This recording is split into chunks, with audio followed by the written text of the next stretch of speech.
What's good, chat? It's Wednesday. We're talking about Hot D tonight. What's up, Don? Oh, dude, just appreciating your intro. Never gets old. Despite Doesn't. me thinking every time you started, I'm like, okay, maybe we need a new intro. By the end, I'm hooked. I'm sold. We can make it longer, work in some extra, weigh-ins, I guess, if you'd like. Maybe we can blur out the man she's about to fight, that dog-looking woman. Poor Cyborg. I mean, it was poor Gina that night, but yeah. All right, so guys, we're gonna have a fun show talking about Hot D tonight, House of the Dragon, and Game of Thrones stuff. But I do want to say that member of the YouTube community here, Clobburn Times, has passed away today. Earlier, I didn't know him personally, but talked to him a few times, and he was always very friendly, welcoming, helpful, and he loved his Jack Kirby, and so he will be greatly missed. And he had a heart attack yesterday and passed away a few hours ago today. And I'm going to put his family's GoFundMe into the chat here. Yeah, it's a big loss, and I wish I knew him better actually, but he was always very open. I could have. It's just time. So anyways, dragons. Done. What a transition. Speed of transitions. Here's AJ. Pretty quick. I was not prepared. I have nothing to follow that up with. But what I was gonna come in with, let's go. Yeah, I'm licking them as we speak. We should have dropped this show like Gina dropped them jeans at their weigh-in. Oh, that's a hot take from AJ. I'm Speaking of hot takes, we have Lady B. Yes, I'm like AJ's a hater too. Awesome. I kind of think we might have more haters than we do lovers on this show tonight. Wow, that never happens. I'm always in the minority of it because they're like, "Wait, you don't like this show?" I'm like, "It's boring." Ugh. Damn, Lady B, I thought you loved this show. Oh my gosh, I was going hard against it. Like when it first came in, everyone's like, "Oh, it's good, it's good." I'm like, it's really boring, and it's kind of a trash adaptation, and it's kind of woke, and I just don't like it. Kinda super. Yeah, I'll go super. It just depends. Like, I mean, in comparison, it could have been a lot worse, but there's like the woman power thing, the lesbian baiting, the race swapping. It's all in there. I think Zach wants you to save that energy, but those masks behind him are more black than those characters I saw in Hot D. Lady B, I retract my invite to my House of the Dragon stream. You hater. Get out of here. I know. I was like, I started watching it again. Whoa. That's the best part of the show, but I really don't know why we have to get impotent Damon. I mean, that guy was a freaking stud. Come on. Well, he wasn't impotent. He couldn't finish. Okay. Let's give him some credit. He can get started. He could do whatever. No, this is all fucking wrong, dude. He could do whatever he wanted. He just did not want to waste his seed on these women. He's on this Damon edgelord mindset. It rules. Yeah, he's retaining his inner testosterone. Damon could have busted his load whenever he wanted to. Look with Lena. Look with Rhaenyra. He could, but he's not going to waste it on the White Worm. That lady has a Down syndrome Jamaican accent. I don't think so. She's such a bad actor. Lady Misery? Yeah, I speak to you, Damon. It's like, shut up. It's like she's okay. Chick is a French actress, and her big acting credit. She's a dancer, actually. Yes. But her big acting credit was being an Ex Machina as one of the dancers that gets naked. Immediately yeeted by Oscar.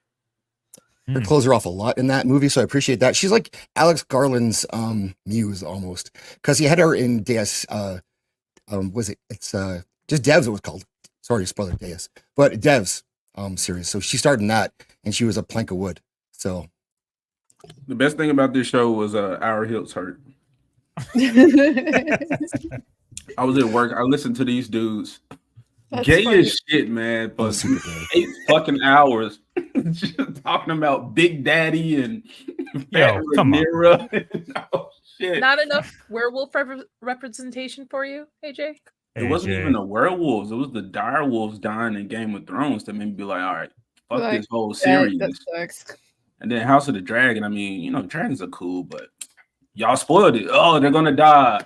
Big Dragon War. Okay, well, all right. We didn't spoil it though. I like think The book did. Yeah, The book did. It's the book And the series that came afterwards. Yes. Yeah. So I was like, what is this? And then I see it's kind of like soft, low T black people. What do you say? With ugly weaves, tragic weaves. yes, that, It's like the weaves the are weird, but there's Quiet like Place prequel that's coming out. Oh, It's like, why would I want to watch the prequel when I already know what's going to happen? that's a great question. I'm not a huge fan of that argument. I mean, if anything, that's more of a challenge to the writer, right? Like, how do I get invested in what's happening to these two individuals if I know what's already going to happen in the world at large? Kind of like if you're going to watch a World War II movie, you're like, I know the good guys come in and save the people from the Holocaust. Or at least that's what I've been told at school. 6 million though, Don? That's what I'm about to say. Yeah. But you know what I'm saying? Like, we know what it's going to happen. So how can you be invested? It's like, well, you write good characters. So I've heard about it, but what is it about? Like this What's that, World War II? I don't know. It's basically like day one of the Quiet Place. Like as soon as the aliens land. Okay. Oh, I thought you meant like House of the Dragon. Oh no. No. Okay. Yeah, that's weird. I saw that. I saw a preview for that. I'm like, why? Like, I don't know. It is a hard marketing thing to do, right? It's like, yeah, how do you get normies in where they're like, I know what already happens. It's like, well, I mean, I don't know. Origin stories. It's a bit gutless, I think, doing the prequels. It's always a prequel now. And it's easier to like fill in the gap, right, Don? As opposed to like having to create something new that can go any direction. Like they already have the ending done. They work backwards from there and fill that space in. Mm-hmm. And that's easy, comparatively speaking, and less risky because you can't really, you can screw it up. And they've made changes in this that maybe perhaps have screwed things up. So yeah. Hashtag Mufasa. Let's say hello to some people in the chat here. Out finally, or is it out this year? Oh God, Mufasa. Oh my God. Cajun Corey, North, Dildo, Nadia, Cajun Corey again. Oxmoor, hello, Papa. Good to see you here. Yeah, it's a very it's a bit of a tough energy show because of the all these passing, but we're gonna get through it. Ascension Dildo's here. Sketch, what's up? Speaking of the transition, man, I was gonna fuck it, nothing. What? Go. Because what you started the show with clobbering, and I was like, I just had this whole like idea, like, damn, should we talk about that? Like, what would clobbering want? And I was like, clobbering would want us to laugh. Then I was like, I don't fucking know clobbering. I wouldn't know what he wanted. and then it just made me think of how people be like, oh, this person would have wanted this. It's like, you don't really know. You just saying that. Anyway, that's true. I mean, I don't know, but it's he was always a very passionate guy. He loved what he loved, and he really was strong on the stuff he didn't like. Like he was not budging on that stuff, and anything new, he pretty much didn't like. So, but he loved old Star Trek, and he loved old comics. So, yeah, I probably wouldn't watch this show, but that's all right. He didn't get to see was that Acolyte episode 3? Oh my God! So that's a good thing, kind of. True. Right? Yeah, who's even watching that show? In Star Wars land, guys. How is it? Who's watching this? I want to know. Me. How's it? Definitely not me. I just brought that up because it was something terrible that I could think of at the moment. Yeah, it's pretty I'm terrible. So glad I run a podcast now that I don't have to be in touch with Star Wars ever again. I know. It's like so bad. So it's bad, and I watched this episode, but I skipped through a lot of it to see what the big deal was about. And yeah, they kind of there's Chris. Hello. Hey, Chris. Hi, Nadia. Hi. He made an awesome dinner. He made steak tonight. It was delicious. Nice. Did he also give you access to his HBO? Yes. In exchange? Yes. Nice. By the way, he wasn't awake for that story. I had What's up, to dog? tell him before he found out. Hey, what did you tell him? I told him the truth. Did you tell him what you told us backstage? Yeah. Wow. Perfect delay there, Nadia. Uh-huh. Perfect delay. What's up, you Barmy? Good to see everybody here. Oh, Dega's here now too. Sketch. Filling up. Sassy. Jinja. Here we go. So this is we're mostly going to focus on this series and perhaps the books a little bit. I did like a speed run. Someone did like a 2-hour catch me up on the book because it's been a while for me since I've read it. And man, when you put this all together, it's like, don't have babies because like everyone dies from childbirth in this series. Everyone. I know, it's so ridiculous. Including the babies. Birth scene in the first episode, that was rough.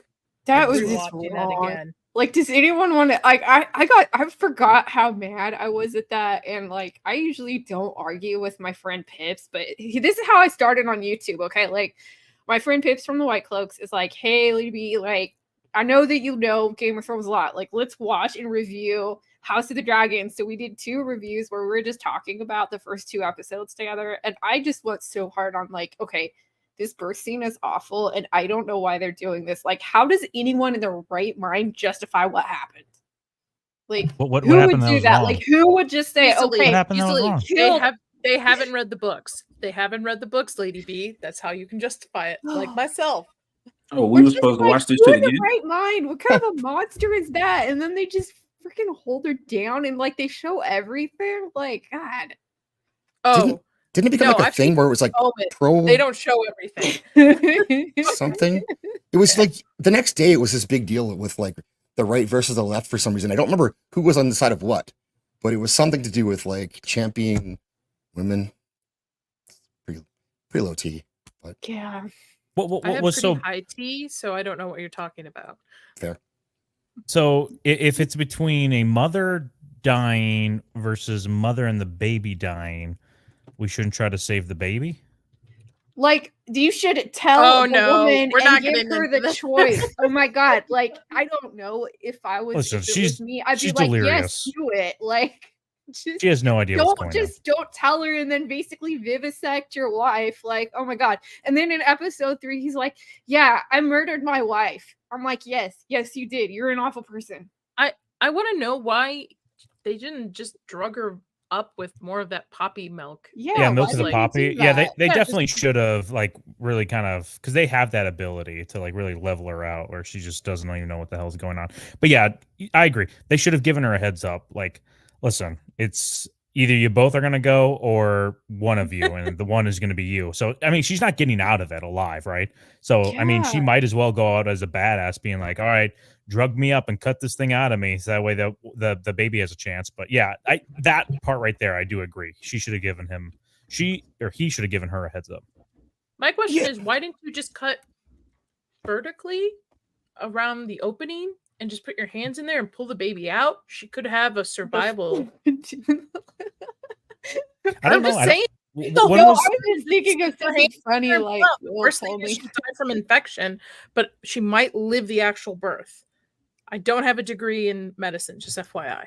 But this also plays into, I mean, this maybe bad story writing gives more credence to the Maesters being behind a lot of them pulling the strings, the Maester conspiracy, that they're trying to create these kind of situations where the dragons have to fight each other. That way the dragons are off the board and they can start pulling the strings. So, and that's because the baby does come out, right? We do see the baby, and then of course Mr. Magoo Maester grabs the baby and all of a sudden starts coughing. Like, yeah, I don't think so. Something's up. I don't know.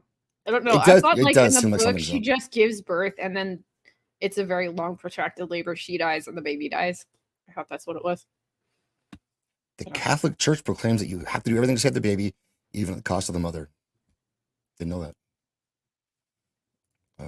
The Catholic Church also hosted like drag queens and trannies, like, so. True. They don't have a great record overall. Catholics Who does? Christians overall need to build a better spine. Yeah, I don't know what that's all about. Like, I know the church we kept is kind of not like that. So, but anyways, we're not talking about that. Not my Pope.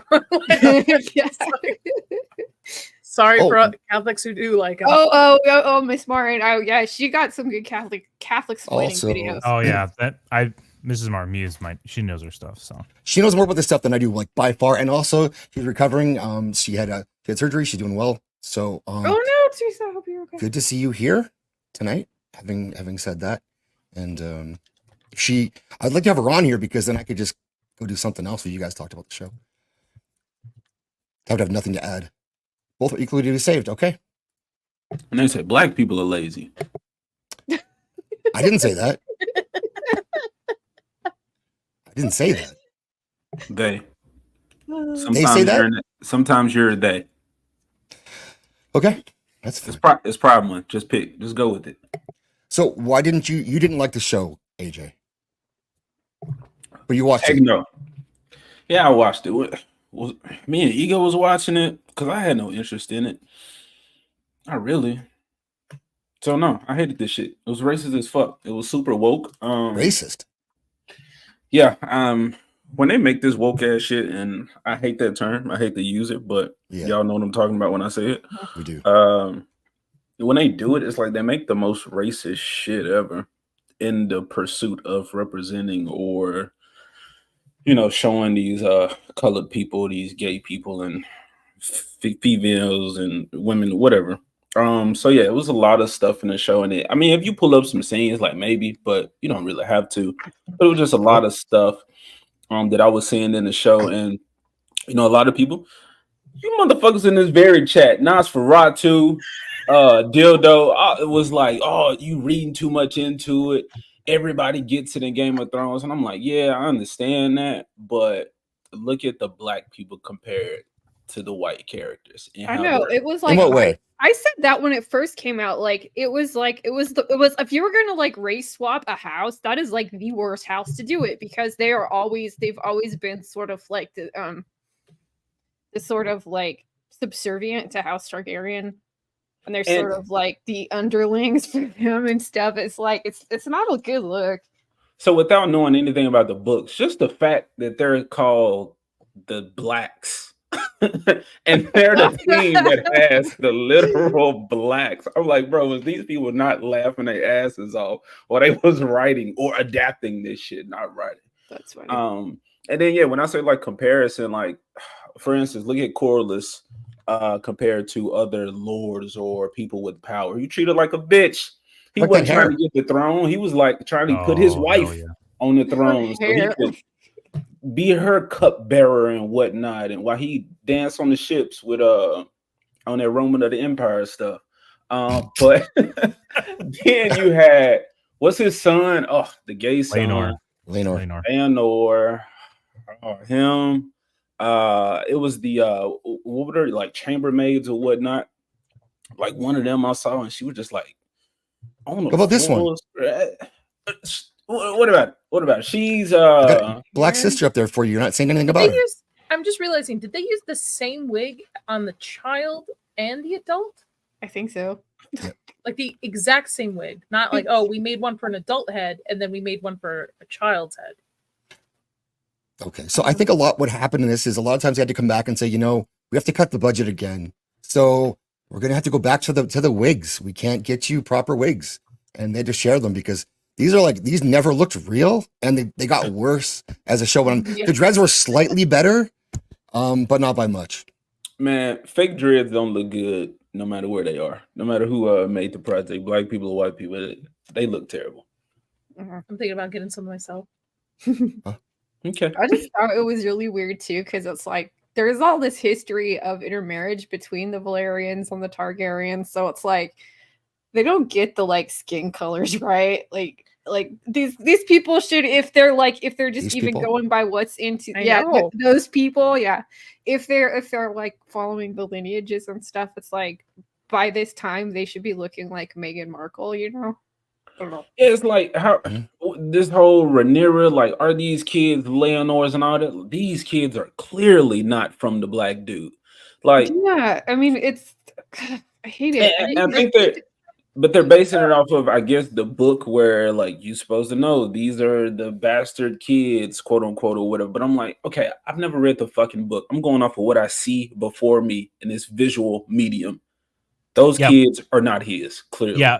They made it way more explicit, like that. Yeah, they're not it's so retardedly obvious, like because like the kids have black hair, right? And in the books, their grandma Rhaenys, who has white hair and her head looks like a xenomorph, That is literally the worst head of all of them, or wig, you want to say. Yes, it is. I was rewatching the other day. I'm like, who decided on this?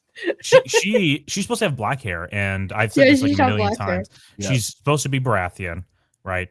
So it goes into like the main plot point in the first Game of Thrones book in the Song of Ice and Fire series, where you have Ned finding out, the seed is strong, and that the Baratheons always have kids with black hair, no matter what, basically. I know, but for them to make it white is just another thing to the normies. Like, oh, they're gonna get confused why there's some lady with black hair riding a dragon versus someone with white hair. I hate it. I don't know if they would. I don't think it would bother the normies because this came after Game of Thrones. Because Jon Snow, black hair, rode a dragon at the end of Game of Thrones. So I think normies could figure it out. Oh, I think they could. I just think the studios are the ones worried about it. They're like, oh, I don't know. What do we do? And you have to look at the series from the perspective of somebody who doesn't like. I haven't read the book. A lot of people haven't read the book. So comparing it to the book, I don't think is going to be, in a sense, quote unquote, a normie's point of view of the series. If you've just seen like Game of Thrones and then going into House of Dragon, nobody's going to know unless they research, they race swapped. The hair is not supposed to be this color or anything. I feel these are like small technicalities because you read the book. Right. That's true. I just think it's like because they race swapped it, they made the like parentage so obvious that it's like, do they really think everyone's that dumb? Like, it's just, I don't know. It's so Lady B, what was your take on this, the change and how they did it? Because like personally, obviously it's weird you hear about it. And at least it's not a good look really, but at least they tried to make it somehow make sense in the show version of it. Not to say that it worked super well, but at least they put an effort in. Whereas like no one else even tries. It's just the change of what? Oh, with like trying to the race swap thing. Yeah, race swap. I don't think there was like an explanation of it. Like they just did it, and I was like, okay, there's black Valyrians, and I'm okay. It kills me looking at this. This kind of has nothing to do with this fucking show, but I'm like, instead of us having this conversation about this race swap, this change, and all that type of shit, this dude could have been Dr. fucking Voodoo in the MCU. Hell yeah. Actually using his talents, playing an actual black character, but he want to play this shit. I know. Ah, man. Like, stop allowing them to... I like the actor in this role. Mm-hmm. Corlys is supposed to have some gravitas to him. He's supposed to be this kind of political, and well, maybe not political animal, but the guy just hunger for legacy the whole time. Yeah, I think he delivers this well, and I think if he didn't deliver it well, I think a lot of people would be like, "Why are you race swapping?" It would be a bigger deal than it was, but because he's able to deliver his performance well enough that it's believable for the character and it's authentic. And I'm never once thinking to myself, I'm like, why the hell is this guy up here? I think I don't think about his race. Yeah. Yeah. When his dialogue isn't atrocious. The guy is dope, but you're talking about gravitas. I never got that sense. I got a sense of he knew he had something, so he tried to play the quote unquote Game of Thrones, but it was like really with the goal of just getting his wife in power or like their name. Even when it came to the kids, he was like, these little white kids ain't mine, but they have our last name. So he was just like okay with that shit. That's not gravitas. That's not high tea. That's not low tea. That's like cuckery. That's by the way, cuckery. Hold on, Nadia. Hold on. And then as we have these two characters, his wife, you're talking about gravitas. Look at her scene when she escaped on her dragon. Fuck shit up. I never got a scene like that from him. That's nothing close. Did he ride a dragon? Wait a minute. She fucked a lot up for sure. I can't remember. Oh, no, he doesn't ride dragons. He's a sea snake. His sea snake. Because it's in the ocean. By the way, that beard looks awful. That's a fake beard.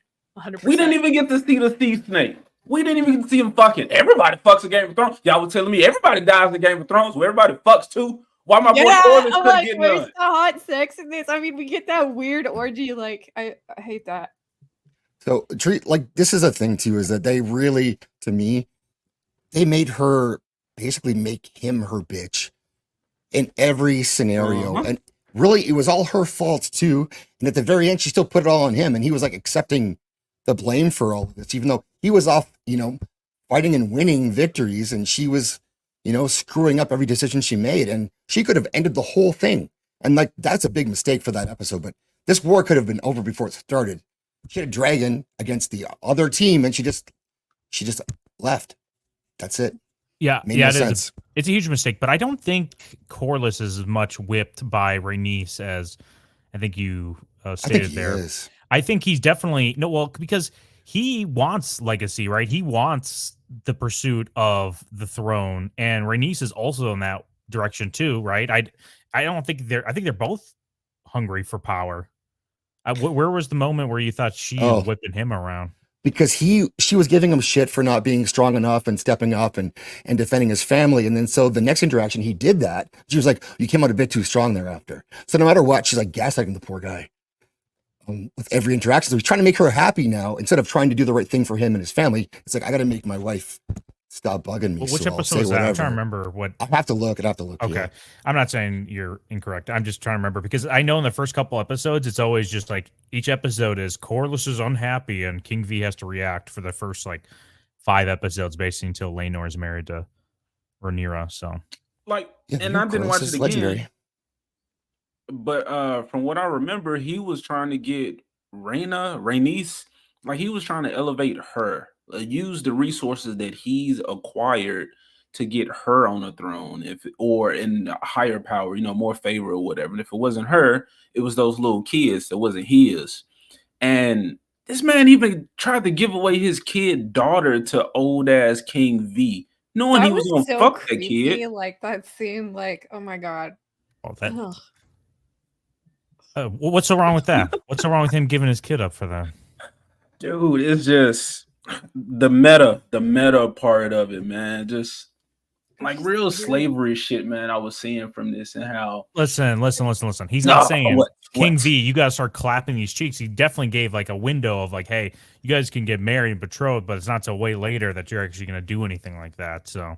Come on, it's not that man. bad. I remember as it is, it's a common practice during medieval times. So right, yeah. But you know what? I read a book, and it was a really cool book, and it's like got a lot of information of the historical stuff that sort of what Game of Thrones was based off of, called Game of Queens, and it was really interesting, and it sort of dispels a lot of those rumors, and it talks about the women behind all. There was a lot of political upheaval, but between like 1300 and 1400 Europe.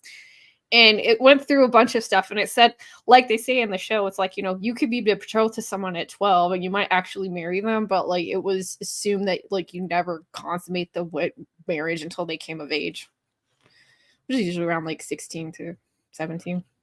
Man, it's the idea of these black characters just willing to just give up every little ounce of power that they have, any little resource that they have to elevate the white characers. You are AJ, they're only recently black, right? Like they were white for the longest time. Maybe they got too close to the dragons or something. And then the maester, that was the other scene. It was like somebody died at the table when they was having the meeting, and then the black maester, he was like, ew, can I remove that? It's hard to look at it. Like he was soft as shit. And they were like, boy, sit your ass down before you be next on the table. Why does everyone need to be from like the streets when they are depicted on black characters? Team Black's gotta be she. Get this guy out here. The person who said she wasn't even a black dude, it was the white dude. Like, also, it's really weird. Even up out here. It's really weird. AJ's focusing, or was focusing, on this age of consent thing. That's so weird. I think he's just trying to like overcompensate. Like, oh wow, right. Who was the guy on the show a couple weeks back? That just Kaylan. Yeah, he's in the chat right now too. Might come on later. So AJ, look, what did I message? What did I message y'all? What me and Kayla had was real, but y'all just passed the boy around like he's nothing. You got to respect how he owns it, all right? Yeah. I mean, at least there's that. Kayla, don't come on the show. Bring back Heroes Don't Gape. We'll be happy on Saturdays. Gooch AIDS incoming. Nice. We got a Gooch raid. It looks like coming on. Hey, smash that like button, idiots. Yeah, and subscribe and hit that bell. There you go. IJP's here too. Allison was hot though, Lady B. I think Allison was hot. Yeah, she looked nice. How do you feel about all the black dudes being gay? Okay, he was actually gay in the book, but they just killed him. And I'm like, why would they not do that in the book? Like, it's such a bad like I thought the book is not supposed to be taken for factual because it's supposed to be based off the collective history. So they actually don't know if he. No, he died. My understanding. No, he died. Like that was it. They just don't know what happened to his boyfriend that killed him. They don't know if he was killed after he killed Laenor. I'm gonna say, kill the gay. Yeah, there you go. So we got 91 people watching, 58 on Twitter, which is pretty crazy. So if you're on Twitter, come over to the YouTube side, say hello. As far as my bad. Yeah. Thanks. Well, no, go. The gay shit, man. I don't know if y'all saw Mark with a C, his tweet on Twix, but they do use us for like this gay agenda. He was talking about the acolyte and all of that stuff, man, in this show just makes me, if you didn't race swap these characters, I wouldn't have any complaints. I wouldn't be saying any of this shit. But you got those who approve of this, which lets them know. Kind of like with the with the Miles Morales thing. This is the worst picture. I don't know why.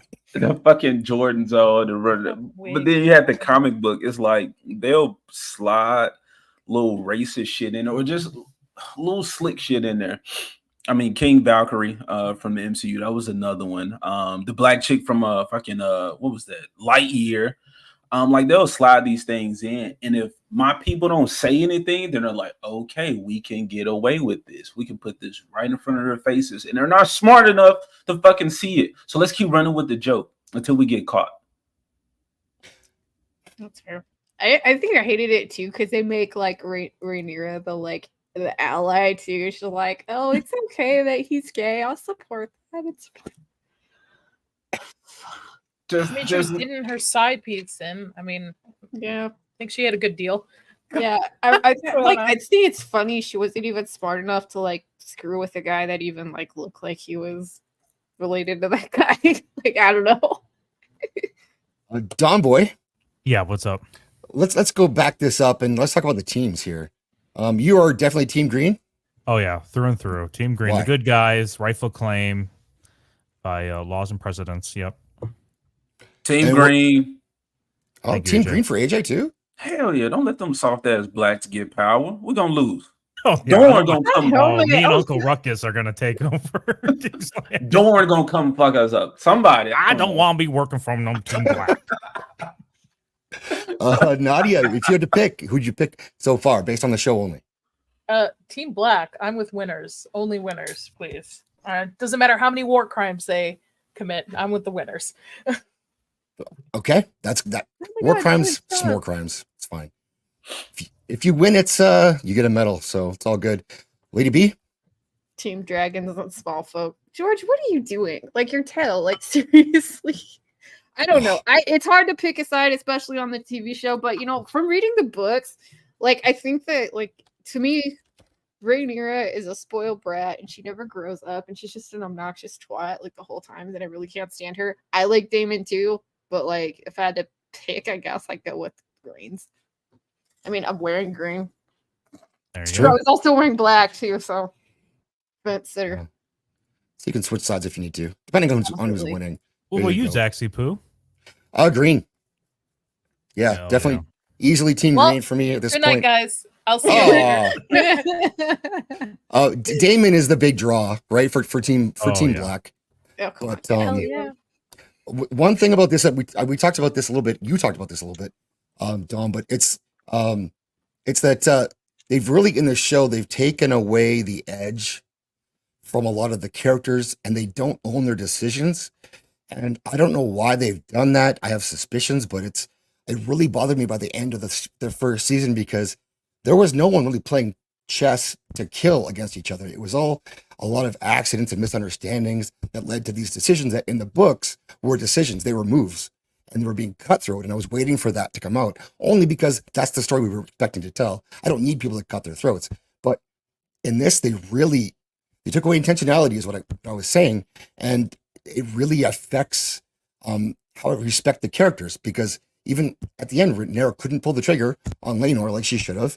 And now we're going to start right with blood and cheese, I'm assuming in season 2. And that's a pretty vicious decision to make there too. But the first season, even Aemon, that was an accident when he killed Luke. Yeah. Vhagar was pissed. And real quick, just to piggyback on that, comment about not committing to things. Alicent, the only reason why she goes for Aegon is because she misinterprets a fever dream that King V has right before his death.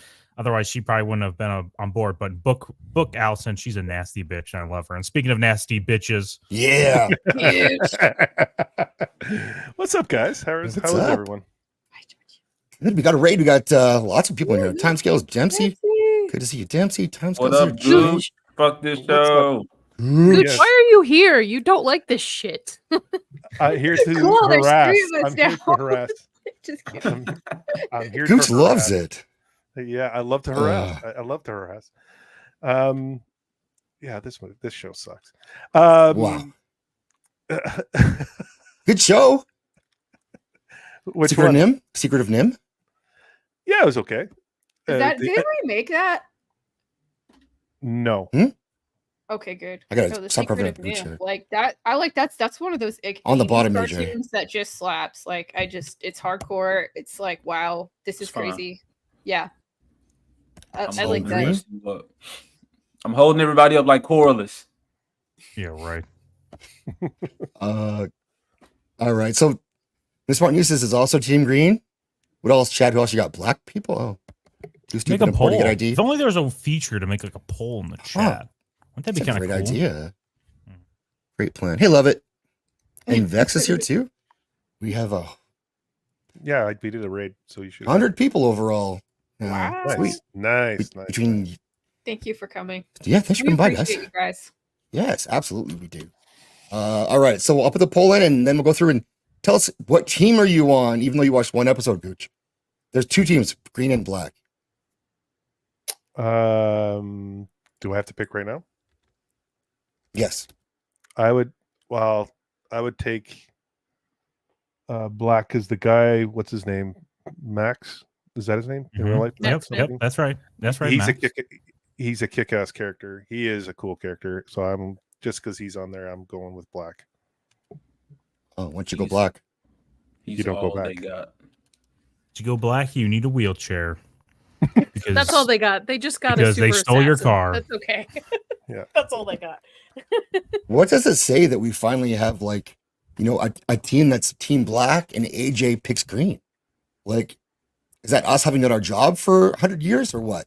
It's like, his, like, you know, that way that they always say inside racism. Oh my gosh, I can't believe that. It's a reverse racism. Is that what you mean? It's like your it's like their internalized racism, internalized white supremacy. It's like when they'll see something that's like doesn't go into the kind of Marxist agenda. They're like, no, this is like, you know, your internalized misogyny. And I'll say something like, I hate how they portrayed Alicent as a Trump woman. I hate how the lesbian baiting was. And I'll be like, that's your internalized misogyny, lady. Be like, just admit it. The patriarchy is holding you down. Yeah, when I say it's holding me down and pulling my hair. And when I speak in these groups, I'm clipping that for sure later. I know, where's Will? I'm missing. He's missing out. Have you guys seen that they've been hanging banners around New York and I thought you were saying hanging black people. Countries too. Like, I guess Latin countries really are into this. Like hanging Team Black, Team Green banners all over the world. Yeah. That's pretty cool. Why do you think that is? I'm not Latino. I don't know. I don't know the appeal. I don't know, because you know they need something other than like the cartels hanging people from the freeways. I guess they need something other than Dragon Ball Z. Dragon Ball Z. You don't need anything else. Dragon Ball Z, dragons. We all go. Yeah. Yeah. Both are dragons. Egg the patriarchy. Team Black have internalized racist guilt. I have a black friend. I have like two black friends. Well, AJ, you're my backup black friend. I'm not even a legit like two. Like, you don't count me on the hand. You're like you're a third string black friend, so you could be like on the practice squad, you know, and maybe I'll call you up if someone gets hurt, you know, which is like, that's fine. You're still on the team. I'm still a what? You was about to say something. You're on the team. Then you switched it up and said on the team. On the team. Team technology. Exactly about to say, you still mine. Nah. My stepdad's black. I've got mixed sisters. I'm totally team black. Really? Yeah. You're black Keep it adjacent. pure. AJ's about that life too. Keep it pure, I right, had a brother? black cat. Look, when it comes to low T blacks like Corliss and his ilk, yeah, man, just let white people run it. Let's just get our shit together and we'll try again. So there's black people that kick ass in this world too, which kind of makes me angry, like the Summer Islanders. Somebody was talking, I think it was on the last stream, or if it was on the stream, and they were talking about who was it, Davos? I was like, well, you got Davos when I was talking about cool black characters, because otherwise it's the unsullied, the dickless dudes who just That's true. Yeah. I was like, Davos, the fucking pirate that tried to rob a guy, got caught and got some shit cut off. I was like, oh, you the realest N-word I've ever like seen. his friend Salvador Song. He's pretty badass. Like he could be black. Like, I mean, there's like, it's not like the black people don't exist in this world. It's like you're looking at a world where there's all sorts of races of people. We're just focusing on the place that's like England. Man, make Damon black. Hold on, AJ, you wish Davos was black because he was a criminal? No. I forgot the conversation, and I was saying there weren't any cool. I think I was talking to y'all, because. Oh man, okay. I'm going back one more step. Black people love to identify with the darkest thing that's on screen. That's why I said black people love to claim Piccolo as black. You didn't have no real black people in Game of Thrones except the Unsullied, right. and then and Davos. Right. Okay. And so it was like, okay, if I'm going to pick, then fuck both of them. I'm picking the Viper, Pedro Pascal. Oh my god, I hated him. Bisexual. Oh my god, I hated him as that character. Yes. Hey, he's like, it's all right though. He got brown children. Okay. Yeah, you got like all sorts of children. Like he has like there's 7 sand snakes and they're white, they're black, they're kind of like he's a butch daughter. Spreading that seed while Chorus is like, nah, I'll take them white kids over there. Fuck it. I'm not gonna try again. He could have had him a little child broad like King V. He could have tried again. Fight Damon just for fun. Let me get a straight son this time. Let's see what happens. So AJ, are you in the market for solar panels at all? I don't think so.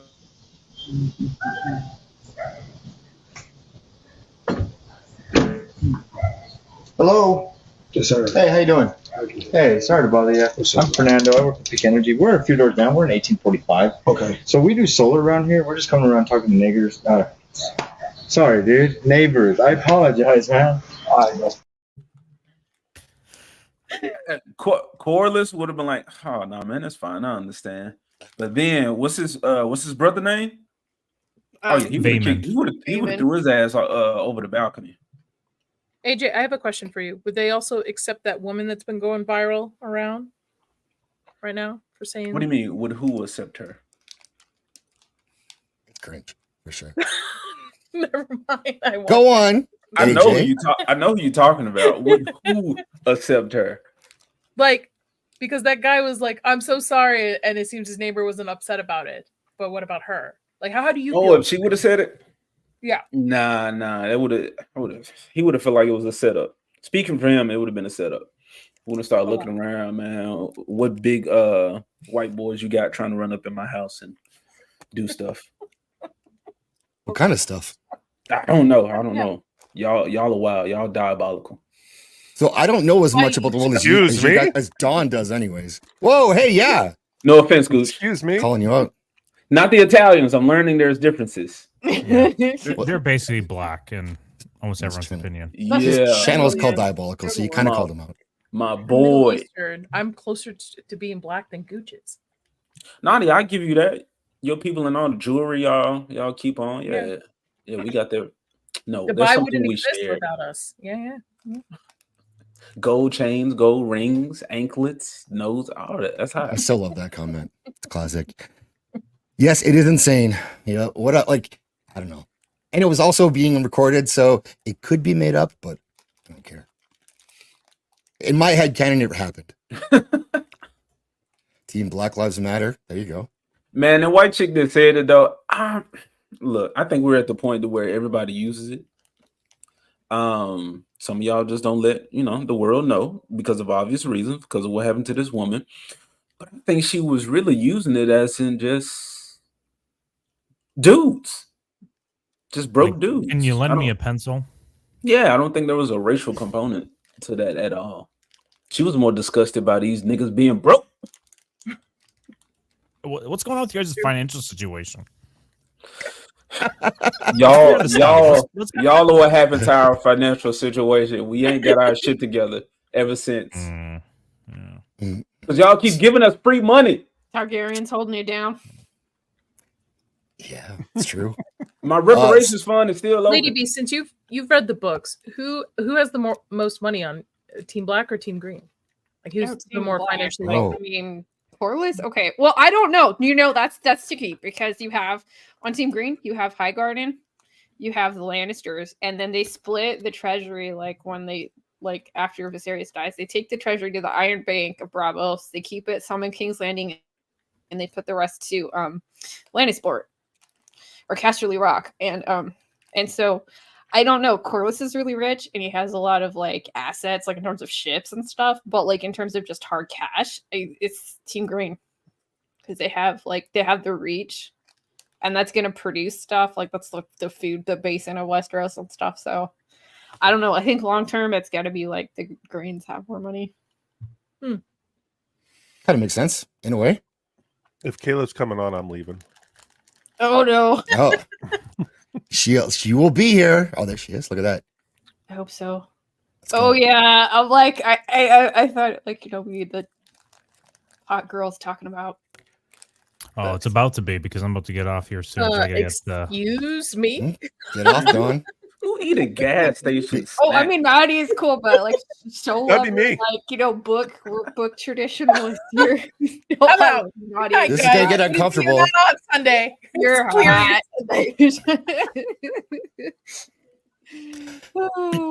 Before we lose Don and to save Lady B from Nadia, why do you think they pulled the punches of the of both teams in season 1? They're trying to give you a nuanced view of things and that people aren't nearly as straightforward. I don't like that. I like some people's, after you've been burned, you go in one direction. They, for some reason, thought that was an okay thing to do with Kristen Cole, and they just make him his kind of revenge, breakup guy for whatever reason. He's was simping for Rhaenyra. That change right there, unneeded, and it puts him in one direction. But for Rhaenyra and Alicent, the flip-floppiness of them and them not just kind of committing to war with one another and just to go after people's throats and then make it a kind of a how'd I do this? It's trying to make it gray, but in reality, for me, it feels like they're losing just realistic agency. I mean, they still have agency, but it just is why would you do that? That makes no sense. What are you doing here? So yeah, I don't know why they pushed this whole Rhaenyra and Alicent were friends. It's like this whole evil stepmother trope doesn't exist, and they couldn't have used that to sort of save time storytelling instead of we were best friends and we could have been lovers if it wasn't for the patriarchy. Mm-hmm. I really hope that's not a thing we follow up on. They are kind of cushioning that for sure. We have another guest, and it's not yet Kayla, so relax, people. But guess who it is, AJ? Well, this person doesn't go by Kayla until Friday. So, there you go. Oh, look at this man come in playing with his hair. What are you doing, Kaylin? I was like, who is that? I don't know him. And then I was reading the small print because it made you. Man, button your shirt up. Welcome, Kaylin. That's what I'm doing. He's starting to Damon look dangerous. Pop your collar. Just being a cock tease, eh? Wow. For them, I'm over Kaylin. He's y'all's now. And one more thing, Don, before you go, who do you think they did the best job with in the show, for character-wise?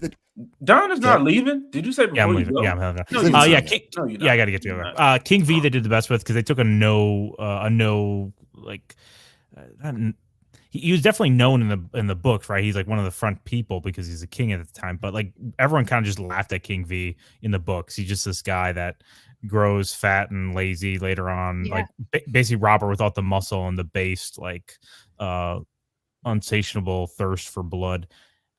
King V they did the best with. And then the worst, was that what the next question was? Like what was the worst? The worst, yeah. Oh, Kristen Cole, dude. Kristen Cole's based in the books. Oh, God, he's like referencing he does. Oh my God. King V or Kristen Cole's mentioned in the actual Game of Thrones A Song of Ice and Fire series before almost all these other characters, and he actually has like a parallel to some characters in Feast for Crows.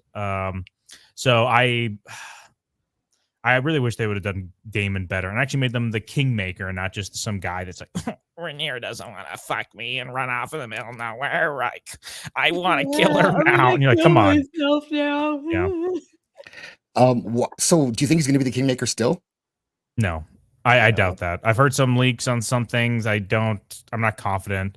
The Ryan Condal, the showrunner of House of the Dragon, said when he read Kristen Cole in Fire and Blood, the original book for this, he just thought of him as a bully, and I'm like, I don't know how you read that. I think you're just such he's on the Team Black so hard, he's just fogging his vision up. So whatever. Yeah, and that's also part of the thing too. I found as an issue is that they've really miscast some people. I think for this, not just like the Corliss stuff, but like everyone on this show is so fucking tiny. Like Kristen Cole's not supposed to be 5'9". And he needs his back shoulders. And Harwin Strong is not supposed to be 5'11". Like these people are all short, and the kids were small too. 5'9" is tiny. Yeah, for a man. Not for you, AJ. That's fine. You know what they say? Like 6 feet, 6 figures, 6 inches. Come on, everybody knows this. What do y'all really think of me? The height difference from Aegon and Aemond is very distracting. Like they're brothers, but like one of them's like 7-8 inches taller than the other. It's kind of strange. That is strange. Well, Aemond's supposed to be tough too. Like he's the rugged one, but he's actually also pretty tiny. Like everyone in the show is to scale, and I brought it up the other day, but I think that maybe like we're gonna get a Stark in season 2. And I think he might be played by Tom Cruise. I think that's why they're setting all this up with the short actors, so that when Tom Cruise comes in at 5'6", he's like, oh yeah, this guy is a big tough Stark. Like it's a joke, but I mean, really, these people are too small. I don't know why they do that universally. It's strange to me. Because Game of Thrones didn't do that. The mountain was a fucking mountain. I know, right? Visibly bigger than everyone else. And even the Hound, but I even have issues with, and people will be like, oh, you don't like certain casting because you're racist. Well, I mean, I'm racist for other reasons, right? But the whole reason I don't like Corliss is because he doesn't look like the Corliss version of himself. Just like I have an issue with Robert Baratheon because I actually want an accurate Robert Baratheon, like this Giga Chad, basically offensive lineman, retired, just looking like an absolute unit. Yeah, he should look like the Mountain. That's what he should look like. But yeah. Instead, they got the fat guy from the Full Monty.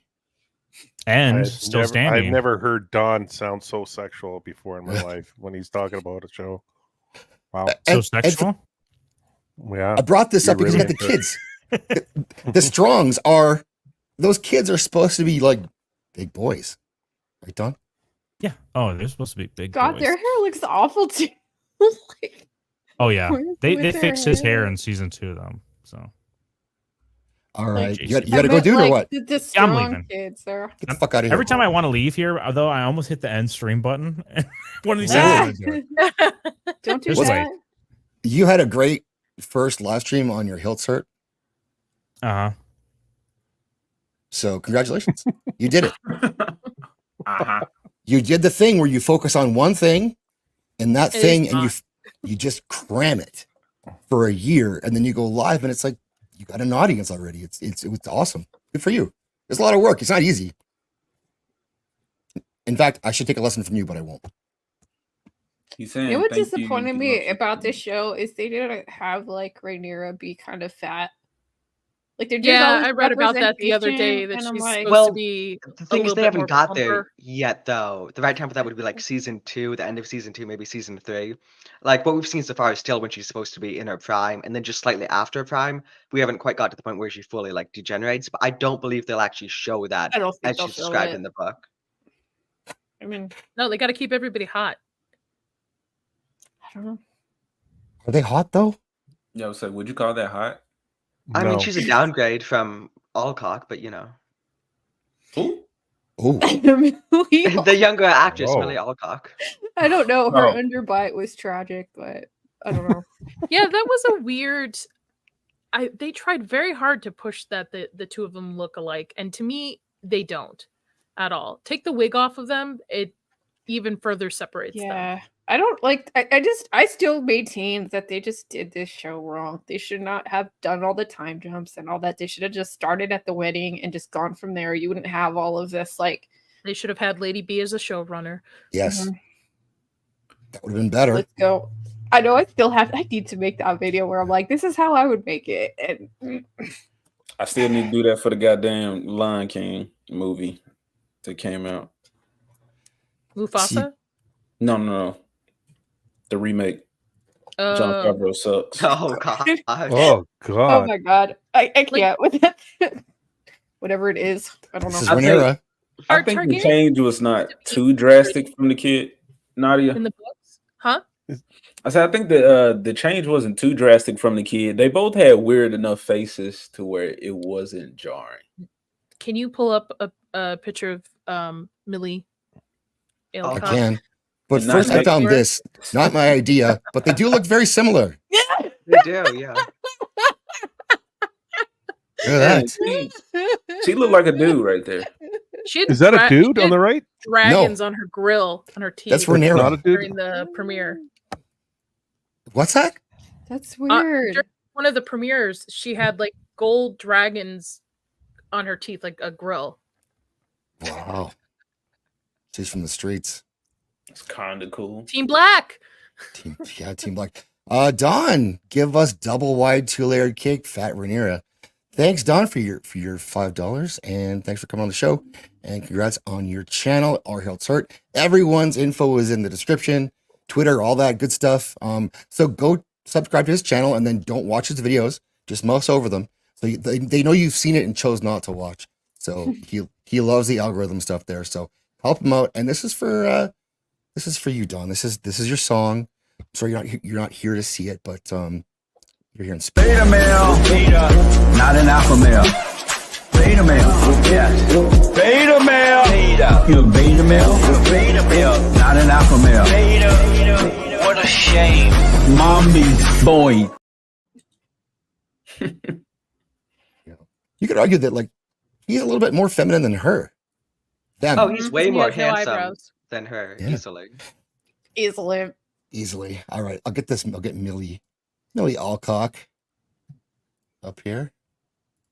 She's what is she? How old is she? Non-binary? I don't remember. Don, She's gonna be Supergirl, right? Do you know how old she is? I'm saying 22? this person. Huh? 22? Who you talking to? I don't know. Millie is 24. Oh. All right. So there you go. We can do this then. Okay. Yeah. Oh. Yeah, she's gonna be Supergirl. Good. That's Supergirl. She look kind of strange, but I don't know. It's the I sloth don't- eyes that all these actresses have, where they're like too spread apart. Like she's Yeah, all dude. Asian eyes. Nadia I puts a name to it. Okay, thank you. I said It's goldfish the same thing. eyes. Ryan Gosling has it too. If you look at him, Don't say that. Don't all the ladies like him? I don't know. He creeps me Yeah. out. He's Canadian. We have the best Ryans. Yeah. It's true. Henry Kaylin. Cavill for life. Yeah, we all like Henry Cavill better, but gotta settle for a Ryan sometimes. Kaylin. how do you go from this to Emma Darcy? I don't know. Oh, we also have another guest. What is Andrew thinking? Kayla. Welcome. Hey, The book lover. Celtics won. Oh. Basketball's a thing. Yes. Do I have to shame Jay tonight? Please do. I don't know. He isn't saying anything yet. The minute he says that this show sucks, that Belle is being wrong. This show's Gooch. Hey, Gooch, what is that? Like number 3 so far? yeah. Oh, he's already. Why did you come here if you just want to talk crap about the show? I haven't said anything crappy about the show. Except you hate it. You did say you didn't. Hasn't even read the book. Oh my god, get out of here! Oh my god, hasn't even read the book. Just I own the book. I just haven't had time to read the book. Oh well, okay. The audiobook's fantastic. He's waiting here for you, Kayla, because he said that I can't leave without seeing Kayla because I miss her so much and I value her opinions on things like fantasy fiction. That's a direct quote from Gooch. Is that what he said? Jay. Yeah, he said that. What a great guy. It's possible. Maybe he won't get the shame bell. He's begging for it right now. Jana. Oh, I love Jana. I'm here for Kayla. in my pajamas. I'm chilling. Well, thanks for being here. It just the basketball game was on. I was running late as it was. I just had to see us go 3-0. We're going to sweep it. Boston. Oh, do your Boston stuff. My Boston stuff? Yeah. Do the accent. Yeah. Well, I mean, I can't just do it. It's just how I talk. It's just... Kayla, say retarded jar in the car. Retarded jar in the car? There we go. We love it. There you go. This is for Jana. Journalist Brad Rice shows us how a forestry instructor gets his students to make and play the North American the flute in this Traveling West Virginia segment. North American skin flute. The skin flute. What did I miss this evening? What did you discuss? We have talked about season 1. We've talked about which team we're on. #team. Which team are you on? And does it change from the book? Team Small Folk. Thank you. Like I've been that way since I read the book. I'm like, how could you have a side in this discussion? I mean, I think like Team Black. But I thought we're reviewing the show, not the book. Okay. Well, I'm still Team Dragon, Team Small Folk, because to be honest, even though like Aemond, the actor that plays Aemond is great. He had an interview recently and he was saying he never even watched Game of Thrones. And he was saying that he was inspired by Michael Myers to play Aemond. So that's why he has those intimidating stances when he walks into a room and everything. But Aemond is not a character that I necessarily like, but he has my favorite dragon. Which Michael Myers movie was he inspired by? Like Goldmember, or was it the other? Yes. Hope I married an ex murderer. Yeah. But I think that. So the Team Black and the Team Green, at first it was great for promotional things. And I mean, and after all, because there is a divide that, that's clear that they show in the series, that's why they're doing it. They're telling the story through the eyes of different perspectives from whatever the case. I don't need to give you the rundown on this. However, I feel that it's been very toxic for the fandom. It's been like extremely toxic for the fandom. That's my personal opinion, because people are insane. The people are insane. And a lot of these, like some of these fans, they really think that these characters it's real life or something. I don't know. It's been I totally agree with that, because a lot of these fans have been waiting. A lot of these fans have been waiting for a sequel to Coyote Ugly, and they've been going. Oh my God, Jay! And so, boo! Your last one was better than this. You gotta be a little bit more creative.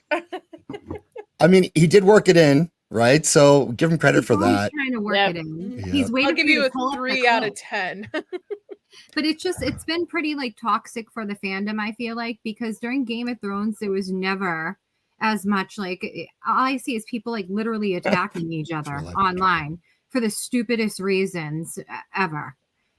And that's just my personal opinion as someone that's been a fan of the books and has been a fan of Game of Thrones from day one. Just Team Black, Team Green, it's just created like a toxic fandom, and people also cannot separate the actors from the characters that they're portraying. they want who the actors are in real life, bits of that to be weaved into characters. I don't get it. Excuse me. Kayla, you're in love with Jon Snow. I am. You're infatuated by Jon Snow. Like I am. You have a little, boner for Jon Snow. Like I definitely don't have a boner for Jon Snow because I don't have those parts. Oh wow, yes you do. You love Jon Snow and everything. I do love him. Yeah, I love him. Who doesn't love Jon Snow besides you? I'm saving myself for Oberyn Martell, guys. He's the best. Come on. He was pretty annoying during the whole Game of Thrones thing. I mean, gonna lie. Yep. Buckwheat. Well, that's not his fault. That's not his fault. That's the writer's fault. What they did, and they completely emasculated and destroyed. That's a casting. That's a casting mistake. Casting. They got a little person to try to make a big stand. Wasn't Kerr Martin on oversee writing for the show, help with it? So there is a book that I recommend that everyone reads. It's called Fire Cannot Kill a Dragon. Read that because there are a couple things that did happen within the final season that will play out in Winds of Winter or in Dream of Spring, whatever the case. But they're going to be differently, like the Hodor hold the door thing. I mean, if you read the books, spoiler alert, Dark Sister was brought across the wall. Mm-hmm. So, and Bran wants to be a knight. So, I mean, how can he be a knight as a cripple? I mean, we know that he breaks rules and he pretty much wargs into Hodor's body. So what do you think? I'm here for Euron warging a dragon. Let's be real. They have the horn too. So. The horn? Lady B, you look like somebody just warged and you was about to start saying hold the door. You know what? I think Will did this. We were watching that episode of Shogun where Mariko dies. It's just hold the door, hold the door. They made door stops. They profited a lot over that. They did literally Hodor door stops. We used to sell them at the comic shop. So Brandon's not a cripple in the book? Yeah, no, he's a cripple in the book. Oh yeah, okay. Mm-hmm. He just wargs out. I mean, he has the best story. That's what matters. Tyrion is lame. Is villainous in the book. Yeah, the Tyrion in the show is not the same as Tyrion in the book. I feel like Tyrion in the book might come around though. I don't know. Possibly. I mean, I'm not sure because George R. R. Martin has said he's not a good guy. So we don't know. We don't know. Thanks for coming, ZBR, and your £2 proper money. Nice to see you guys live. Missed this. See you later. Good to see you, ZBR. Before awesome. I don't know. Well, Gooch is here. We have to do this. Well, I'm packing up my game and I'm my head out west with real women come equipped with scripts and fake press. Find a nest in the hills, chill like Flint, buy an old drop top, find a spot. You're welcome, everybody. What was that a vampire movie or something? It is. That's Coyote Ugly. It is a vampire movie because it sucks your soul from your body. Wow. Jealousy doesn't look good on you, Kayla. Team Edward. Here we go. Team Edward. Team Edward. I mean, there is some changes to the show that I think do work. I did hear you discussing that Alicent and Rhaenyra were friends. I do actually think that makes more sense in the context of a show. I don't know where they're getting all this, that they were gonna be lovers and all this stuff. Oh God, the thirsty looks that she gives her, and then when she's sitting in her lab, Alicent or Rhaenyra is sitting in Alicent's lab, and she's like, "I just want to ride dragons with you and eat cake." I'm just like, well, I just think they're young girls. Yeah, I didn't pick up vibe at all. I just picked up they're best friends. They've and then I looked, and then I found articles, the showrunners and the actors saying that they were playing them as being gay. So I was like, I watched the extras at the end too, which is a lot of people are like, don't watch that. And I'm like, Yeah, don't. Oh yeah, I'm those not were sure. terrible. Like they contradicted the show completely. I stopped watching them after like episode 2 because like I watched the episode and it's well written in my opinion. You know, good characters, good theming and stuff. And then at the end, the two showrunners come out and they're just like, "Oh yeah, so like we did this because we thought this about modern politics, blah blah blah." And it's like, why was sour taste in my mouth? I enjoyed the episode. Don't like rip me out of it. I hope they don't do Yeah. the same thing this season too, because the main dude, Miguel Sapochnik, he's out now, I guess, so he won't be doing the post Oh, show. really? He's Ryan done? Condal is most Yeah. likely in control. Ryan Condal. We'll see. So Miguel Sapochnik was responsible for actually some like he was there at Game of Thrones too, and he did do some phenomenal episodes, but for the most part he's responsible, and we're kind of gaslighted into thinking that he's so great because after the freaking Short Inconvenience and the horrible lighting that was, I had to literally put my TV on the highest brightness to see everything, and the only source of light that whole episode was the dragons. It was literally the dragons. What episode was that?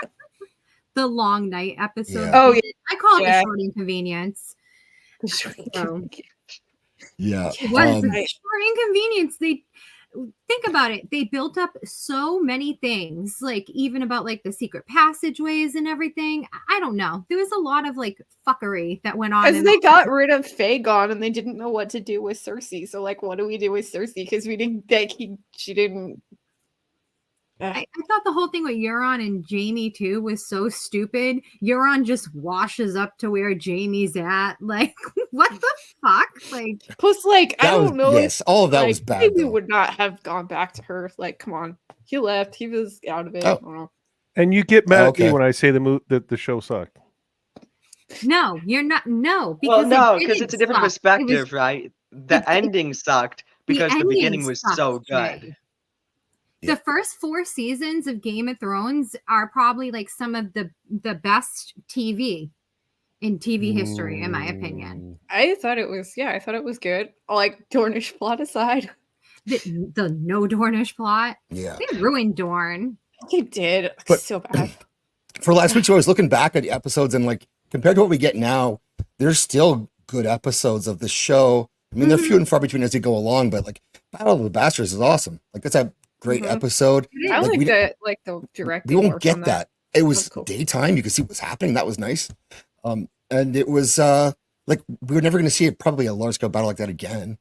We don't get it anymore for sure. They didn't do it on Shogun, that's for sure.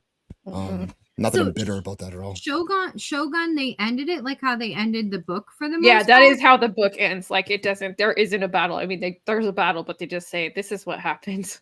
Yeah. However, I feel like with that show, that's where they missed the opportunity. They should have showed a battle I think so for too. TV. Or like just have like clips of the battle as they narrate what happens. Yeah. Right. Either Even way, that. you should have showed some kind of big battle. I mean, that was kind of disappointing to me, and it made that series to me could have been a 10 if there was a battle. But to me, it made the series like an 8. Yeah, and they held back enough throughout the series. I'm like, dang, why did I do that? Why don't I please read the book? They are going to do like a second season and everything, basing it on Tornaga because he was an actual figure. Obviously, I'm not watching that. Know that. Me neither. However, I would have preferred if they would have just went and did Taipan. Yes, me too. I just don't understand. You have that. another book that's really interesting. It takes place during the drug trade, the opium wars, and everything. So, I just don't know why they didn't do that. But anyways, I want to share. We get this up here. I'll get this up. So this is he's kind of like a base chat on the show. People talk about him like that, but Aemond. This is also Aemond. Like so. Like, oh my god. What? I've never seen this picture. I have no comment. Dude, why? I mean, it's tainted for me now. I can't see him the same way. Damn. I mean, my thing is I can Just saying. easily separate that because he's acting. He's doing a phenomenal job, I think, playing Aemond Targaryen because Aemond really is supposed to be a parallel or mirror to Daemon, and I think he is doing a great job with it. And Especially there's also like the younger Daemon. Yeah, there's also like a little bit more to this character that we're seeing because when everything happened with Vhagar and Lucerys at the end there. I mean, you look at his face and you could see in his face that he is like, oh shit, I fucked up. Which it's a little bit more, it's different than the book where it was like kind of all very intentional in aspect. But in the show, they kind of went for the aspect that he lost control of his dragon. Yes, they did. Kayla, that was a question I wanted to ask Don and people who read the book. When you were talking about it seems like they don't have agency and things are just like happening. And I was going to ask about the dragon part. She don't only give a shit about the dragon, so it's like that really wasn't a calculated move. The dragon just got pissed and just ate the guy. It's like they started fighting, and like then they're like, okay, we're gonna like he like what's his name? Was it Jace or whatever? Or no, it's Luke. Luke gets on the dragon, and then he's gonna leave, and he's like, I'm gonna chase you on Vhagar, and he doesn't really know what the dragon will do. And so he just thinks they're just gonna, chase him away or fight. But Vhagar just goes to town and just is like chomps on him, and he's like, "Oh shit!" Well, and they showed him he lost control of Vhagar. I mean, the whole thing is that it's a rookie mistake, and that's the thing that separates him from Daemon. Okay, and I mean, I don't know how much I can spoil and not spoil, but let's keep it on season 1 if we can for now. So it's pretty much, his age and his lack of experience, okay, is going to play a huge role in the end. Also, Vhagar is, I believe, the oldest living dragon at this point. Yep. It's been around since the time of Aegon the Conqueror. It was Visenya Targaryen's dragon, Visenya Targaryen, that is my girl. I mean, they're trying to turn a lot of the female characters into Visenya Targaryen. Yeah. So fuck that. Just do Aegon's conquest and let me see Vhagar beautiful in her prime, because the Vhagar that we got in the show, I'm a big fan of the dragon designs, but Vhagar's design, I was really it looks so bad disappointed with, because they took away the magical. They took away the massive scale, though, because most of the dragons kind of have this elegance to them, versus Vhagar is just like this giant who's ominous, and you can see all like the scarring and how they have to have like this like sea rig almost as like the saddle, because just how big she is. Well, they basically, I forget who said it. They said that the dragons, as they get older, their bodies break down as they land, and it's like they have cancer, and they wanted Vhagar to look that. Really, it's like Vhagar's huge, and she can be battle torn. I mean, she's seen more battle than anybody at this point. And besides for the years that she was with Laena, because that's like where she really had peace, was when she was with Laena during that time. But they made the design is atrocious. I'm sorry. And they took away the magical, majestic factor that I think of when I think of Vhagar. She is the queen of dragons, and they gave her this waddle on her neck. And I know I did a thing with like when Dawn and Flaccid were reviewing season 1 with me, and I did like a smasher pass for the dragons, and we're like, I was joking that she has like fish nets, like she has this like rope thing on it all the time, and I'm like, it's like cargo netting. It's cargo netting. Yeah, it's there you go. I don't get it. I mean, at this point, she's supposed to be at her most intimidating, and definitely Caraxes is like the most unique dragon, and I think he's like the coolest looking dragon. Although Vermithor, they showed a picture of Vermithor, and Vermithor looks awesome, and I am excited to see Dreamfire, more of Dreamfire. Yeah. And I'm hoping she's that beautiful pale blue and with the silver on her. So, I mean, I'm excited for the dragons. Sorry, I'm like all over the place tonight. No, not at all. This is Vhagar and Aemon, and the difference though was that in the book he wanted to kill Luke. He wanted to kill Luke. And the show was an accident. He lost control of Vhagar. Vhagar got pissed, and it changes everything to me. So they're basically adding the whole thing with the way that Fire and Blood is written is that it's written with George's favorite unreliable narrator trope, okay? And it's written from the perspectives of multiple different people. So, and these characters, what this show is able to do is flesh out the characters, unlike in the books, because in the books, they're not really fleshed out characters. There's not much dialogue. It's written as a history book. So if there's opportunity to do that here, as long as they don't go too far. I mean, they better kill Laenor. He better be fucking dead. I better not see dragon flying around, because that ruins everything about what we know about dragon lore, and it's against it completely. But it's pretty much, I feel like what we're going to see with this character, and I think he's going to do a great job with it this season, is we're going to see some kind of internal struggle with him, and he's not going to be showing the internal struggle that he faces. And that's going to be due to the face that he presents to the outside world, which is all based on pride and ego. Now, this is an opportunity they have to flesh this out. They also have pops with the sapphire eye that are really cool. Just FYI, we got them. Oh my god! You want to hear a horror story? I hate to say this, but breaking. I went to Target and I was looking at puzzles because me and Will have started doing puzzles. I saw 2 absolute like beta males looking for Rebel Moon Funko Pops. I'm like, was it Tim? Is this? Was one of them Tim? So there's merchandise for Rebel Moon. Who's buying that? There is merchandise for Rebel Moon. It's in stores. Well, there are Snyder stands. The amount of resources that have been wasted on Zack Snyder is insane. Like, he fails time and time again, and he's handed more and more money and more franchises. It's just like he wastes so much. He's an incompetent idiot. Yeah. I've been saying this for like 5 years now, and they keep just handing him more money. It's wild. But yeah, it's true. It is true. Funko Pops, man. Yeah. So like, but there is like a huge. I have to go back to this. Sorry. Let me circle back to this shit. Circle back. But there is pretty much like there is a huge theme within the book about like the Targaryen second sons, and you were kind of seeing that with Aemond with Aegon, and then after Rook's Rest, we're going to see some of that too with where he potentially thinks that he could possibly be, and I'm excited to see that play out, how they're going to do that. And I just hope they really take the time to explore more about Daemon and Aemon being a parallel or mirror image of each other in aspects despite age and experience, because that's what separates them from that. I mean, they did kind of wiggle a little bit of that in the first season, and from the trailers that I've seen, it seems like they are trying to incorporate some of that more.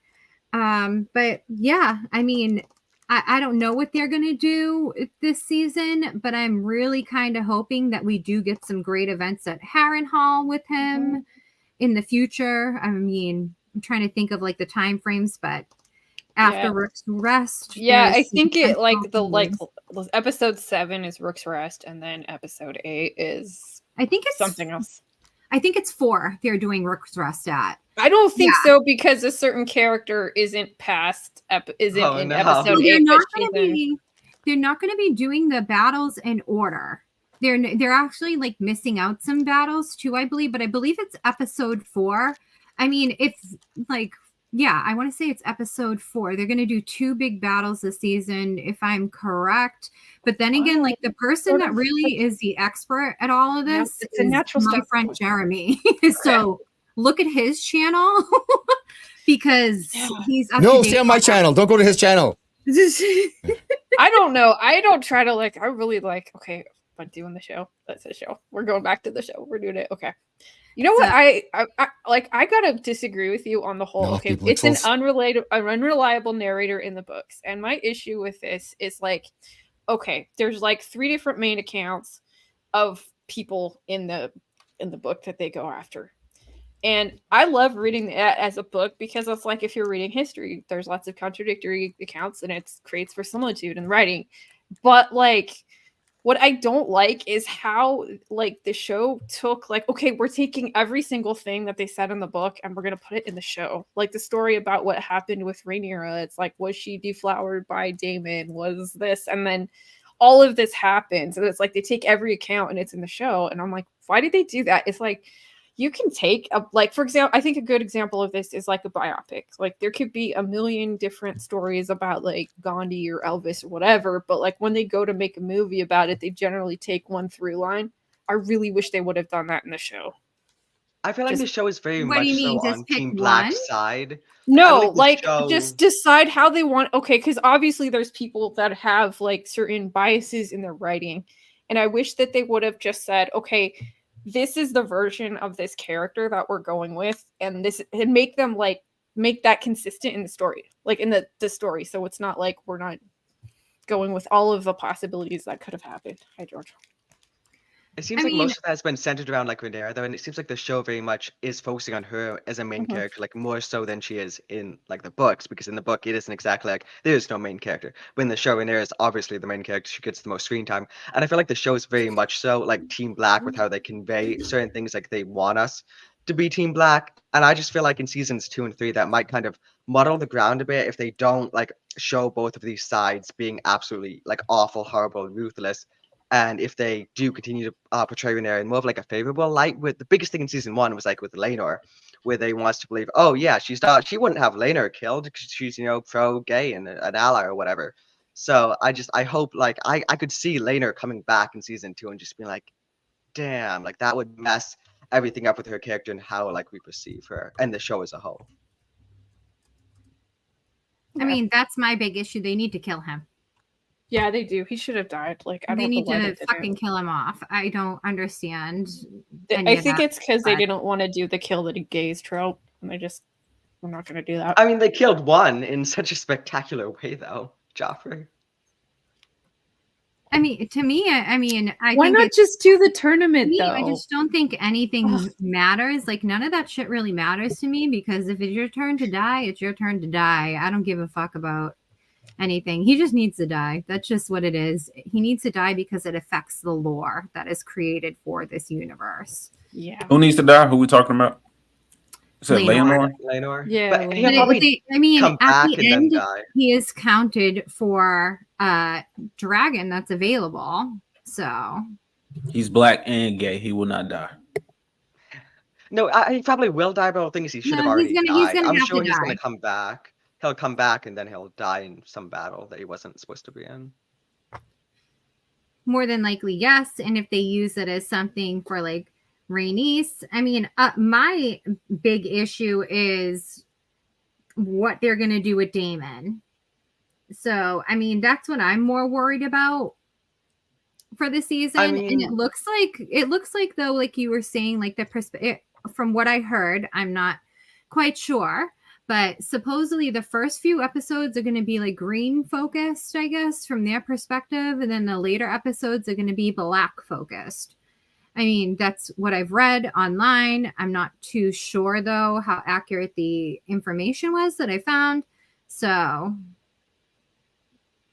yes. How would they do that, though? Because, like, for the first episode, especially, like, they have to have some black focus to show, like, the events that play into the first episode. The first episode, they're going to be doing Blood and Cheese, I believe, which primarily... Right, so they have to show, like, how that's enacted, though. Unless it would be kind of strange if they just start with, like, the Green's POV of it happening without us seeing, like, what goes into it being enacted. So we'll probably see some of that, but it's going to primarily more focus on them being affected by it, I would assume. I mean, I'm not sure.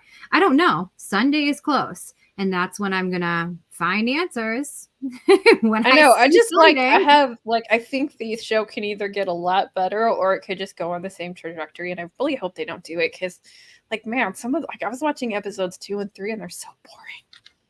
I liked the first season a lot, give or take like a couple things that I thought were minor, but I liked the first season. I'm happy for all A Song of Ice and Fire content. So I'm all about it. Okay. The more that we can get, the better. I'm going to be happy when Dunk and Egg is out in between. Yes, I'm excited for that. I hope that is going to be phenomenal. I hope it's good. I just hope. I hope Sir Duncan the Tall isn't 5'11". So Kaylin. One or like, are they doing animated? No.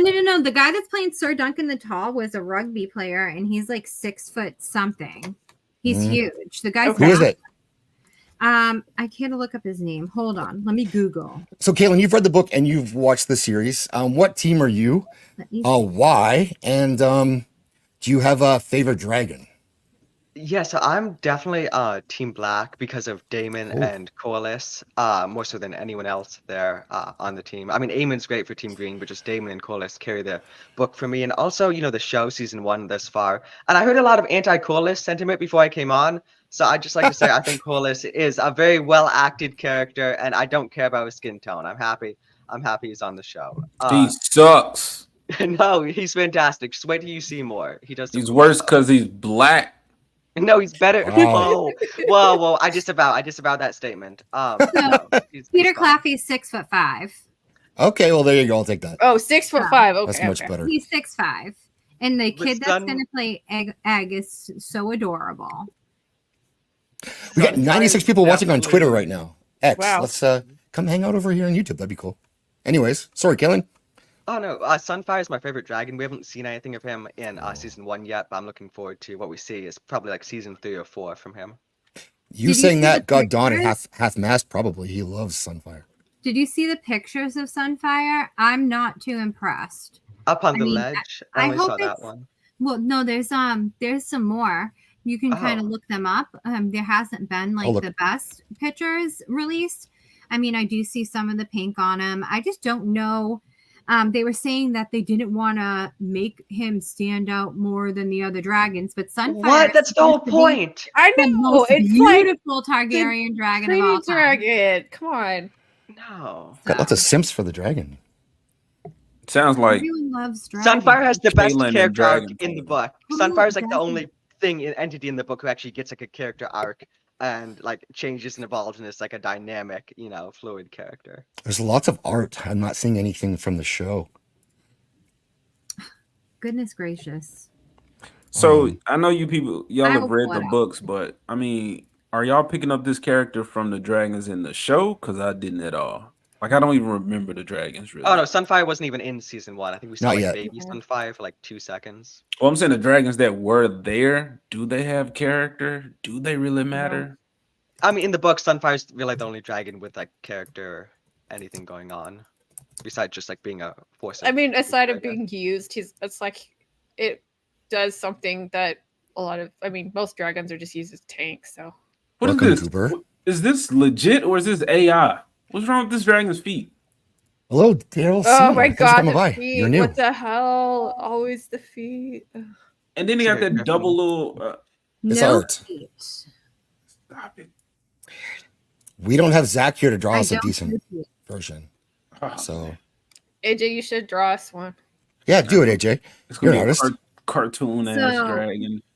Yeah, I don't want to see that. I don't see anything from the show, but Right here.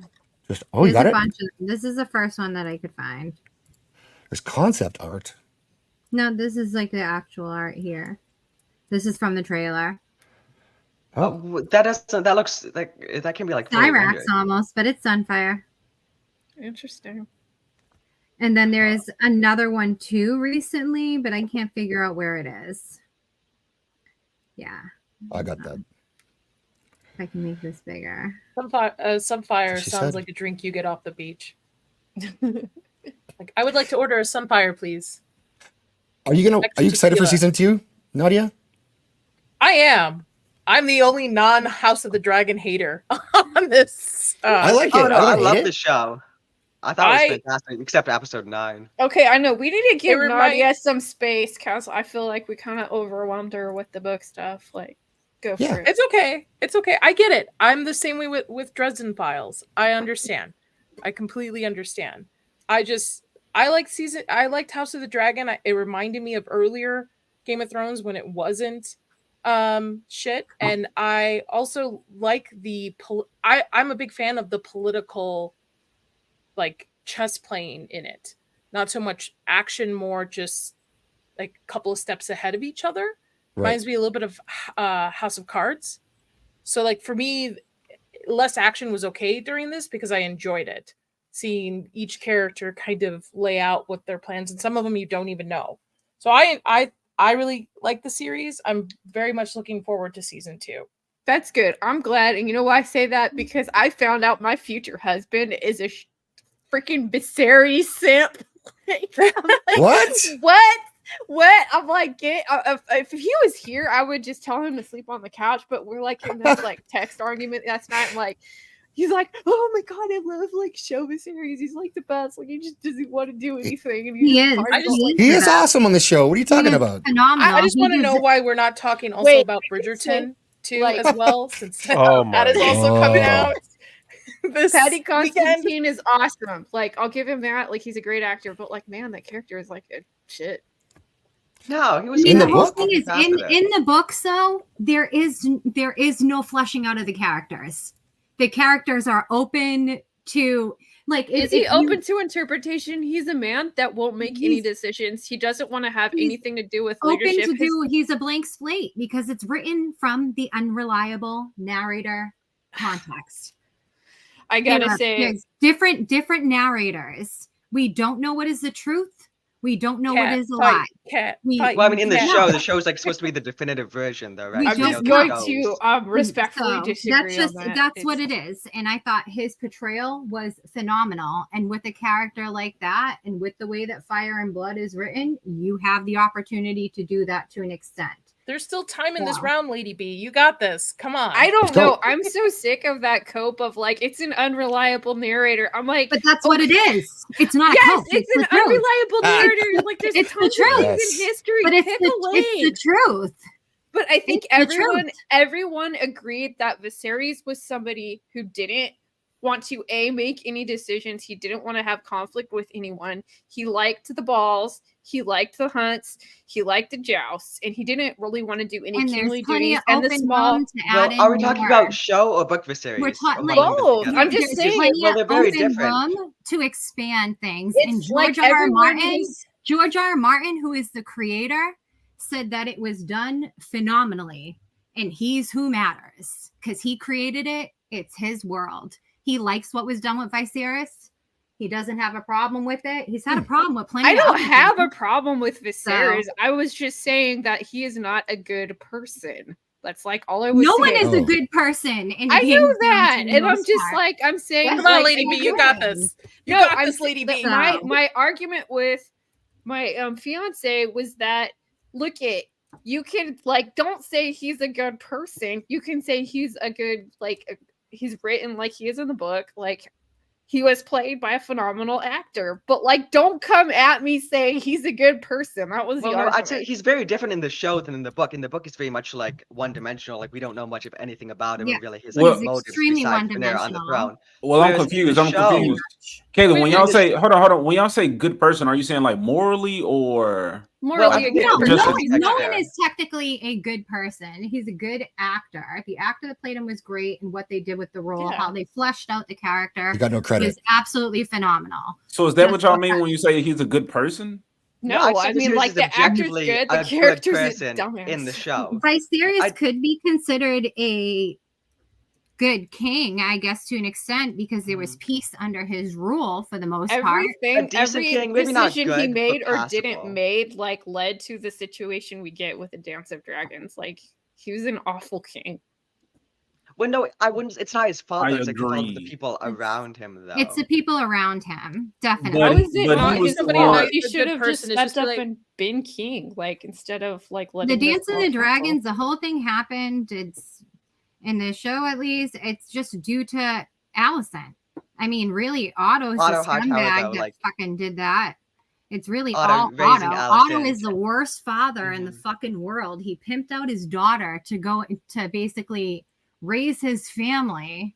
I don't know. And this wouldn't have been a problem if Viserys would have been a king and would have been more interested in ruling the realm than hanging out and partying and stuff. So he just wanted to I feel like if Otto, let's replace like Otto with Tywin or someone. If there was someone different, like, and Otto didn't exist, then the Dance of Dragons, I don't think would have happened, because Otto kind of grooms Alicent and then is responsible for everything that happens and everything that negatively affects Viserys. And Viserys was always very straightforward about having Rhaenyra as his heir, so he always projected that. Like, we could have an issue with him if he wasn't telling people or if he wasn't certain who he wanted as the heir, but he was always very certain and very clear about what he wanted. Right. And it's the fault of the people around him for messing that up. Exactly. but he allowed that to happen. But him as king could have said, like, dead when it happened. Yeah, he was dead. But dead. like earlier on, he could have just stepped in and said, like, hey, like I need. Well, he said it very clearly. He was like, I'm going to take the tongue out of anyone who says she's not my heir. Yeah. What was that? Don and Gator, they was talking about how when the dinner scene, when he was sitting there, he was chilling. Yeah, he was about to die, but he's not realizing that all of this tension that's in the room and all the like familiar issues that they're having. And I'm like, dude just want to do his own thing, fucking play with little miniature figures and shit while everything's just burning down around him. That's why I think he's a terrible king. He was a good person, but that made him a terrible king. Yeah, exactly. I feel like he did everything he could. He wasn't just playing with his figures. Like we saw how much he was supposed to hurt him. He was supposed to put his dick on the table and lay the law down and say, "This is what's going to happen when I die. So many times. This is what's going to happen." He didn't say it with his chest. He said it so many times. He even pulled his knife out in that scene. He was like, I'm going to have the tongue out of anyone who says Rhaenyra is not my heir. But then Otto kept doing his little fingers, ginging in everyone and messing it up and then grooming Alicent to do the same. So then the second he dies, like they come in and, you know, it's their fault, not his.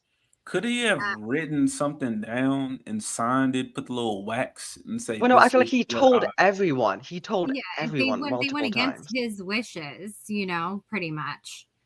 It was... He had made it clear, very clear, I thought. And here's another problem is like Rhaenyra in the book is a lot different than she is in the show. They try to make her like she's all involved and stuff, but she's not. Like she's sort of like the spoiled child. And if she was smart, she would have done more things to like ensure that she had more supporters. She wouldn't have been so like nonchalant about it. Viserys begged her to do that. And she just wouldn't do it. She just had no interest in it. All right, since they Targaryens, couldn't he just marry the daughter to the son? That was like one thing. That was something that Alicent in the book actually suggested, but like he said no. That would have been the smartest move, though. Rhaenyra and Aegon, like that would have solved everything. Dumb king should have married his kids instead of marrying somebody else's child. Something to consider.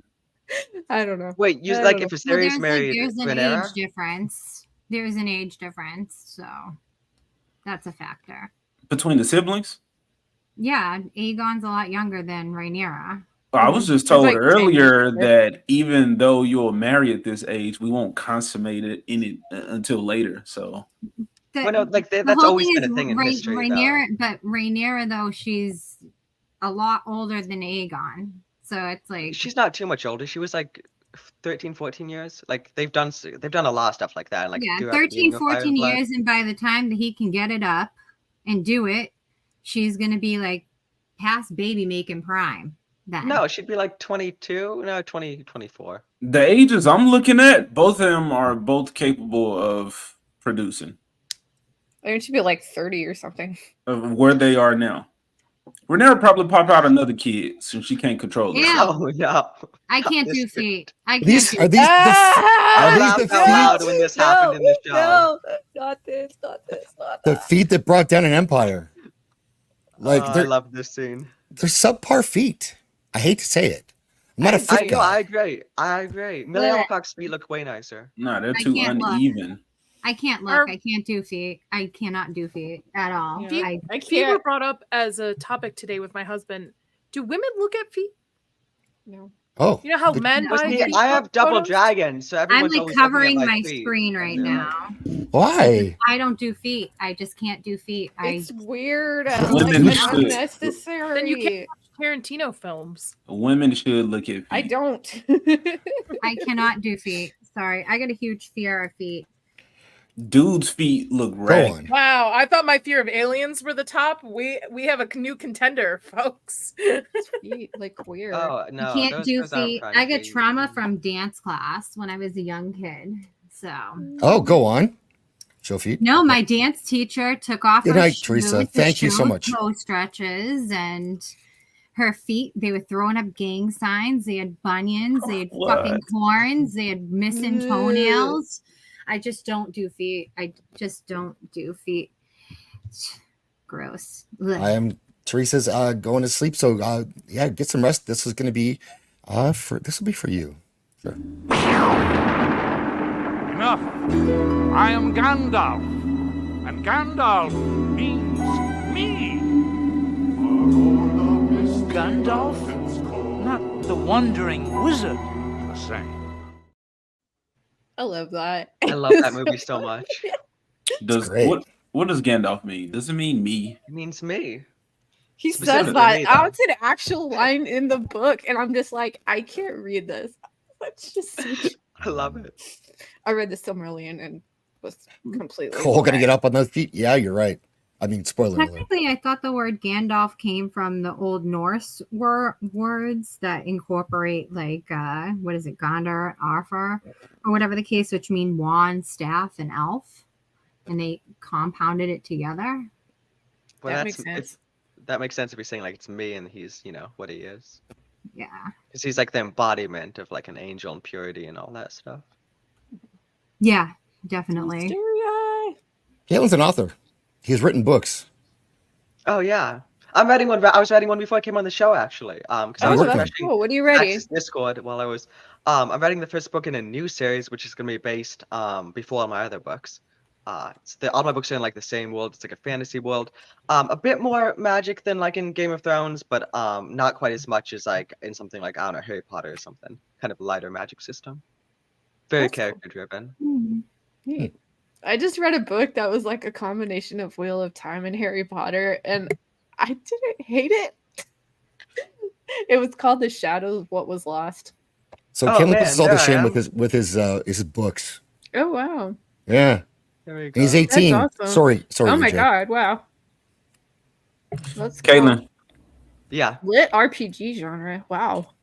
How long we gonna keep this up, man? When is this relationship? What's the lit RPG Listen, genre? AJ. Oh, so that's like I'll put you in the back burner, AJ. But that's like basically so it's like there's like numbers that explain the magic system. There's like stat screens and stuff, and so like I understand how powerful a certain spell might be or stuff in numbers exactly. So and there's like health points and stuff, so you know like how strong everyone is. There's like a leveling up system cool. too.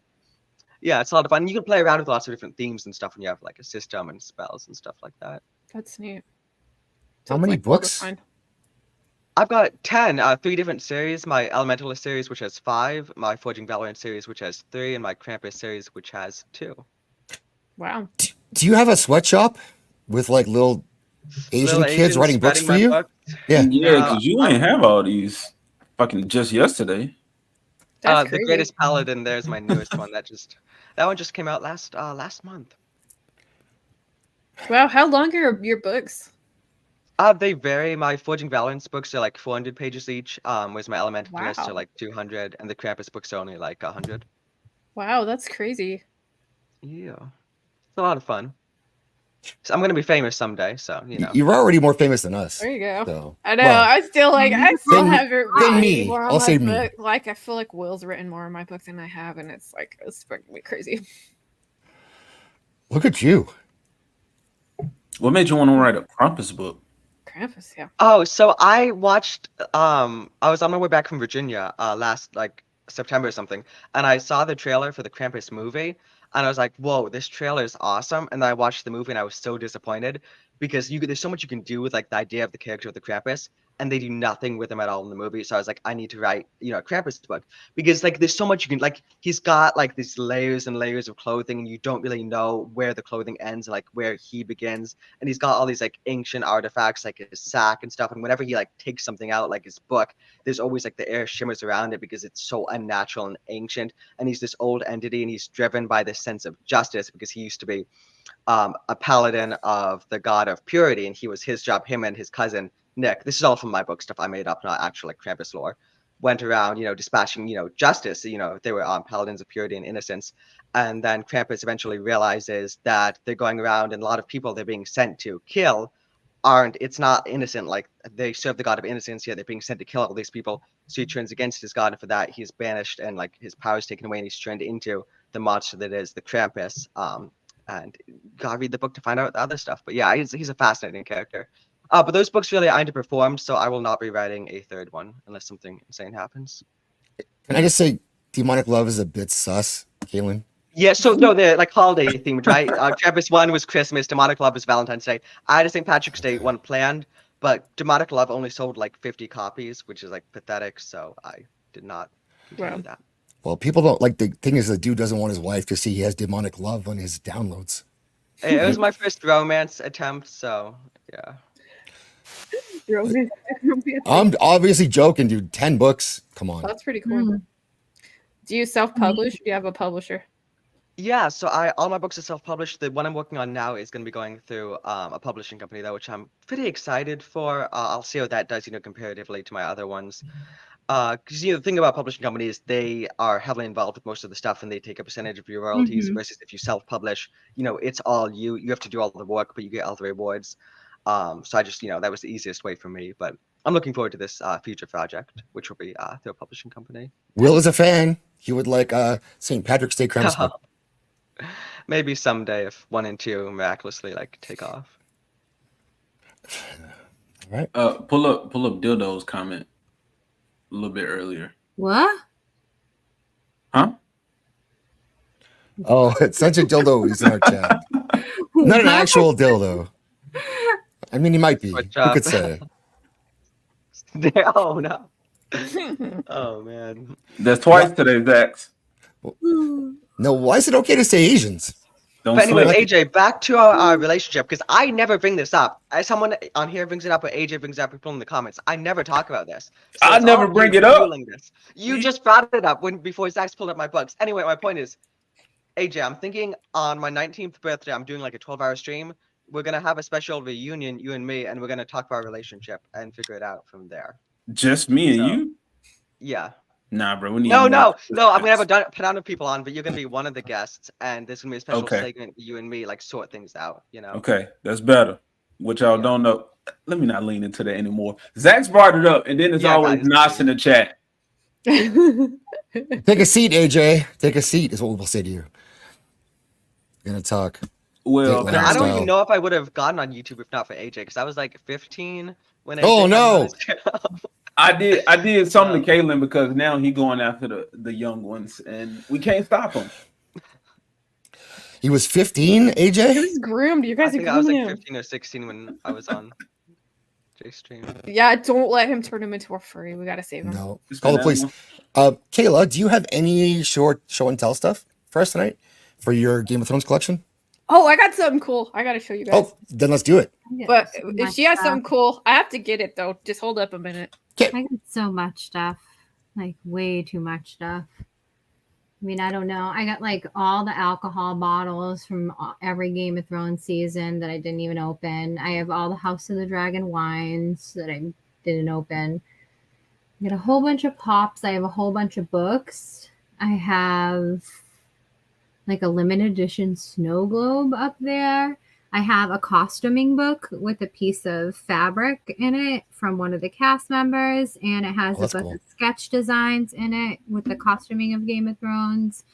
I have some foreign copies. I have some autograph stuff.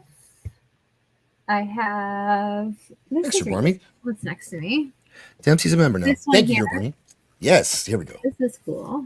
So we're showing Game of Thrones. Oh yeah, that's cool. Yeah.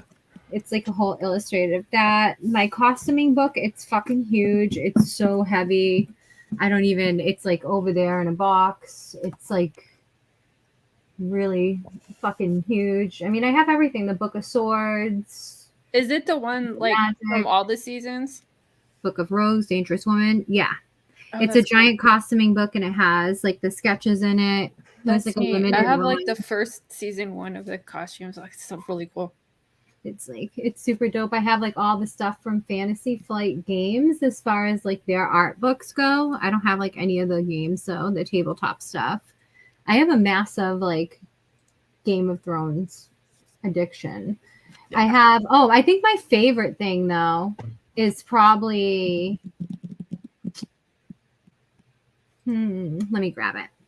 Yeah. Let me grab it. It's one of my favorites. Lady B, what you got?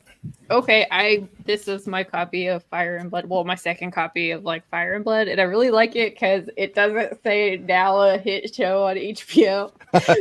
I know all of us book lovers or book clerks, like we say in Wheel of Time parlance. We're all like, yeah, Like that's the thing here.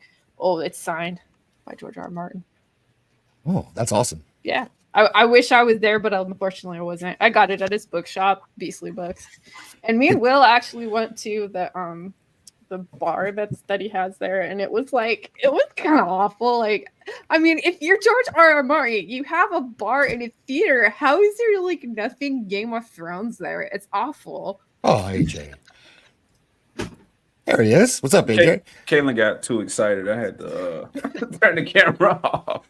All right. Nadia's got to go. Before we do anything else, Nadia's got to get out of here.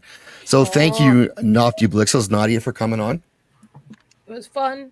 Thank you, Black. Nadia. Real Nadia, I just want you to know that even though we don't like the show as much as I do, or I don't like the show as much as you do, we still love you. I'm still looking for your replacement, Lady B. I'm not gonna lie. No, it's okay. Do an after show. I will read the books. It is a goal this year to read the books. I do have them. I just don't have time. So yeah, I got to bounce. I'll see everybody later. And have a good night, everybody. yes, thank you, Nadia. I'll get all of her stuff is in the description, and I'll get you in the chat right away too. Please go subscribe to her new horror channel. It's her passion. She's great at it. So go give her a subscription and hit the bell too, so you don't miss anything. Oh, and can we just plug that we're going to be doing a show right after House of the Dragon is on? Yes, and it's going to be awesome, and we're just doing a straight up review afterwards. So I'm excited. Yep. Inside All Day is coming back for that for a Carnival stream on Friday. And oh, cool. Post. We're going live right after the episode for House of Dragon on the channel as well, and then tomorrow I'm on Gooch channel for Demon Slayer episode 2. So check that out as well. All right. Have a good night, everybody. Thank you. Bye. Y'all gonna have to fight. They're gonna have to fight Don and Gator. Oh, well, they're doing Mondays, so we're good. Oh, okay. Yeah, they got it out of the way. They saw Nadia. They're like, no. All right, so Kayla, what you got? This is all the storyboards. It's storyboards from the episode. Oh, wow. So it's like super fucking cool. I gotta move these flowers. Fucking Where'd you get that? That's really cool. A while ago. But it's all the storyboards, and it gives like all this detail, and it's just fucking sick. Which the storyboards are written out like comic books. So it kind of pisses me off when they can't do comic book movies correctly, considering like these are how a fucking storyboard looks. Yep. So it goes in like for episodes, seasons 1 through 7 in this. That's what this collects. These are PSA certified book cuts. So they're DNA certified. Oh. PSA DNA. Who's DNA? George R. R. Martin's DNA of the autographs. So it's cool. like, oh, we can clone him now. So when he dies, someone can finish his books. They PSA DNA certify autographs to make sure that they're authentic. Right. They do it with comic books too. So that's wild. Yeah, these are pretty cool. I have a lot of shit. I could be here like all night.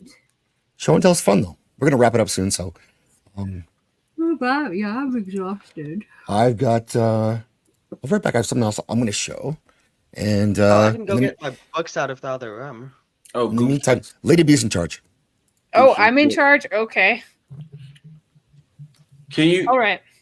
So you know what? I'm looking forward to this because I feel like the show is either going to get like it's going to either stay on the same trajectory or it's going to get a lot better, and I'm hopeful that it gets better. And if it does get better, I'll definitely. I try to be fair. Like there were some things in the show that I liked. All right, this is what I'm showing off. Okay. Oh, you got the comic books. Yeah, it's not fucking special, but I was really into the Game of Thrones hype. I was enjoying that show. So yeah, I ended up getting these, but the art sucks. And I'm glad Zach's played that clip because this is what I mean by the art in these books look like that Lord of the Rings stuff. I mean, better, but the Rankin and Bass. Rankin and Bass, yeah, it looks. So weird. the reason why I love those. So the reason why it's done that way because one of the artists was on a show that I was on, and I was asking. It's because they're not allowed to use anyone's likeness that was on the show. They weren't allowed to make them look like the show characters. They weren't allowed to make them look certain ways. Yeah. So what's up, Mike? The artist is he works on quite a few books in the indie comic scene. I'm glad that they did that, just because it's like I do like trying to imagine people not from the show. Yeah, it definitely does look different enough. I would assume that he was going off of descriptions from the book as opposed to the show. But like, I don't know, just like that. What's that ghost right there? Mm-hmm. Like, I don't know, maybe the way this guy draws animals too, kind of. I wasn't feeling it. Tiny okay, little how dog. would you draw a ghost? The first thing that you point out is the ghost. Yeah, it's like the dog. It's like his muzzle, like how sloped it is, how it goes down. Like, it looks stupid. Where's his ears? He doesn't look like a wolf. He looks like one of those weird, like Belogi or whatever they called, like. Well, he like his weird now dogs. his muzzle look like a bull terrier, but I mean that's the nitpick. But again, I'm just not a fan of the art. But I mean, it's got a bunch of life in it. You know, Ghost. Like that right there. Yeah, is that, like, is that's that really Ned with the tree with the weirwood tree? Yeah, weirwood. Weirwood tree. I wasn't confident in saying that, but that's the scene where y'all was that? I think it was Don again, but it was like who the sentence must swing the sword, some shit like that. Yeah. So I'm like, it was cool. He to, who like, passes the sentence He's must a wield the sword. deserter. Yeah. So it was cool to like I homie remember Ned, this yeah. from the show. Ned's That's the all I homie. got. I got stuff. Sort of. Got What you got? my camera got to go up. There we go. Oh, that's that's cool. like that's like from the games. Yeah. It's a board game. It's a strategy game. And I've got I got this one. And I got this one. That sounds like so much fun. I wanna It's play. actually it's a really good game. It's similar-ish to Risk, a little bit more complex than that. I But love Risk. yeah, It's fun. I haven't played that for a million years. it's. Here's a quick tip: if you're gonna play it, try to be the Baratheons. They tend to do pretty well. 140 people, 109 on Twitter. Thanks guys for hanging out all night. I've never played Risk. You should. You should play Fun Risk. game. You need like 5 people though for the best experience. That's true. Five is No, best. that's Monopoly, Barmy. Monopoly like destroys families. Yeah, we don't do Monopoly. So these are like from the Fantasy Flight games art. The art. Yeah. These are like their Fantasy Flight Yeah. book plots. So there's this one, there's this one. There's a bunch of them. This is upside down. Oops. Okay. Yeah. The art from the games, like that's on the cards and everything, I'm assuming, and the boards and the boxes are all in here. That's awesome. You know, I hate seeing stuff like that and seeing that like half-ass like it's supposed to. It's like I was like they took the first half of the world book and made it into a new book, and all the art is awful. It looks like AI. I got really mad at that. Well, this is also from the Bantam book covers. They have some of that. Oh, Too. that's Oh, cool. the wolf is beautiful. Yeah, this is a Bantam cover of the first book. That's actually Jon Snow there, so it's this cover here. So this is like the first printing of a Game of Thrones trade. Wow. Bantam. Yeah. Wish they'd make an animation. Yes, that'd be cool. Although we're getting animation for Lord of the Rings, and it's not sounding promising. So for this, if you guys are interested in this, the strategy games and all the board games, there's also, I know it's not the same, but there's computer PC versions of them you can get too. So it's easier to play online with people, and you can't I all love get the together. PC games. I've seen like screenshots of those. Like that looks so cool. And it's nice because it sets it up for you, like the board. So if you're lazy like me, you don't want to set up everything, but you do lose the tactile thing of actually having all the pieces and being in the room with people, which is also great. So Yeah, I like people. people are good. People are good. People are fun. Do you have a Jon Snow shrine, Kayla?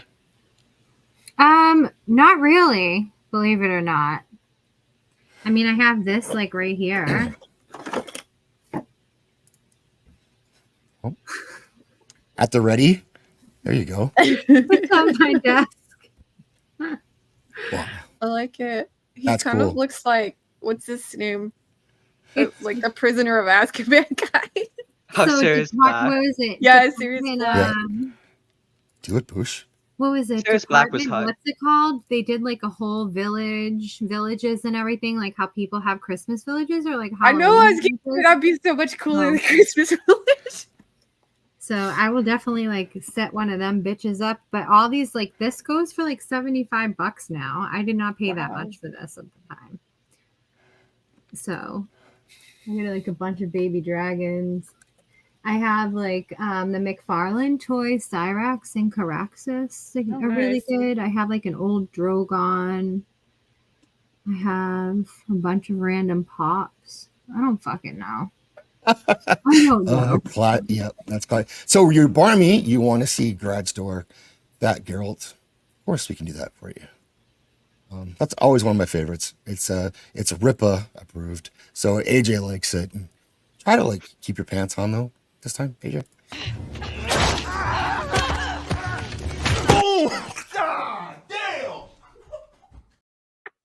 I mean, that was a big ass dude hitting the fucking guy. Fucking child. You know, I never noticed that it wasn't the hit that made, well, I guess, but it was the kid hitting the garage. I'm just not seeing that. Yeah, it's the kid had face first. I heard it might be a trans person. I don't know if that's hatred or not. It's a hate crime in Canada for sure. That's fine. That's fine. We're good with it. All right, so we are gonna wrap this up. Thanks for hanging out, you guys. Let's go around and talk about what you're doing. And there's a lot of people here on Twitter, so yeah, you can always come over to the channel and check it out on YouTube and subscribe and then participate in the conversation. We like having you here, Lady B. Thank you for being here. We missed you last week. Glad to have you back. I'm glad. You know what, you guys, tick season is really, really bad this year. They're like, we're hearing people getting ticks like just from the normal park. So like, watch out, because I got like bit on my back and I didn't even see the tick on me. And then I got the whole bullseye thing, and it was really painful. And I had a fever for like a couple of days, and I felt awful until like yesterday. So be very careful if you're out and about, and watch out for your pets too, because they're coming inside and stuff. So, you know, PSA. What's going on with you and anything channel wise? You're talking about Sunday. I am not. Yeah. Are you hosting? Am I hosting? Sunday, is that you or Nadia? Oh no, Nadia is doing it. Okay. Yeah, Nadia is like awesome. I'm very glad to be joining her, and I you know, I'll try to be fair. Like I always try to do that, and if people like it, you know, like I'll hear them out. Like it's good. But yeah, I'm not doing anything because I'm getting married next month, and just Congratulations. yeah, thank you. Yeah, okay, well that's good. And so, what time do you start? Like, is it right after the show? Yeah, Let's it's gonna hype be up. right after the show, so I don't know if she's gonna give us like a pee break. I hope so, but yeah, I think it's gonna be really fun, and it's kind of cool just doing these sort of raw reactions. And I appreciate her giving me this opportunity because I just not gonna be able to do reviews or anything like that. So, Okay. Caitlin, what's up for you? You got a show tomorrow, don't you? Yeah, I've Forging Fandom 16 tomorrow night. We're gonna be talking about The Boys season 4. Because the first 3 episodes drop tomorrow. I'm apprehensive. I hope it's good. You know, we'll see. You can tune in on Forging Valorance tomorrow at 7 p.m. Eastern if you're curious to hear our thoughts. We'll have some guests on from the Legion of Memers and Jeremy Wormy as well. Also, if you know you're into fantasy books, then like check out my books because they're fun. I got audiobooks out too and one graphic novel. So lots of stuff to do. So here's I'm gonna drop Nadia's link here too. She's gone. Go give her a sub, and then Kaylin as well. Forging Valorance, right? That's you? You got it, yeah. Gotcha. Valence, not Valorance. Is that right? Oh, you got it, Valorance. Valorance. Okay. First time you got it, yeah. What's up with you, AJ? I will be streaming Tuesday. Starting that. Yeah, I told you I was getting back to making videos, content, and whatnot. I just had some commissions to do, and I'm still fucking doing them. But I'm getting through those. You know, I just didn't want to be out here just throwing out content while I had shit I need to be doing in life. So there you go. Tighten Up Tuesday coming back with some little changes, some little improvements here and there. Channel's still evolving, and I gotta talk about some Disney, man. You know, I'm a Disney shield. So there you go. I'm thinking of doing a video for Copa. I don't know if he's still here or not, but he might really like Acolyte because it has no world building whatsoever that makes sense, and he hates world building. So it's really just a show about a bunch of stuff that happens. It doesn't make sense at all, and there's no context to any of it. So that might be a good video for Copa. So we'll see. Might do that. Kayla, what else? What are you doing? You don't really work on your channel, but what's going on with you? You're hosting with Jeremy of Ice and Fire. So when I stream Game of Thrones stuff and A Song of Ice and Fire stuff, usually is with him. So I know that he's going to be doing an after show after the show on Sunday and possibly a pre-show on Saturdays. So when I'm invited, I will be on there per usual. Yeah, which his channel has like amazing lore videos and everything. Like if you want to get into the detail, you're not a book reader or anything, I highly suggest like check out his lore videos. They're phenomenal. And then I have Aqua on Monday where we appreciate comic book art. So, and that's with Joe M. Sontag and Sean Aaron, and Jay occasionally joins us too. So I stream with some great people. I'm excited about everything coming up. And then I have the supplemental book with Joe for his Reaper Destroyer project. So that's still out. That's still available to be backed. And then I pop in here from time to time. You do.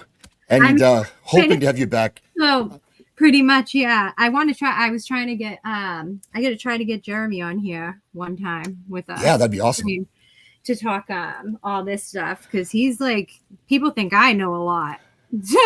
I know. Yeah, what is his channel again? It's in the chat right now. Ice and Fire. Yeah. It's what? in the chat now. Oh, it's in the chat. Yeah, Oh, okay. he like has the most incredible videos. He's one of my really good friends, and he's just amazing with all of the knowledge that he has.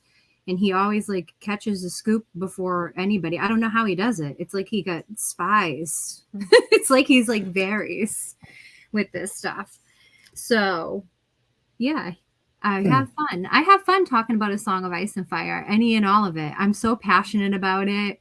And I just, anytime I get to discuss it, I just want to discuss it. So it's like, you know, Zach's knew what he did by inviting me on to talk about stuff. I did.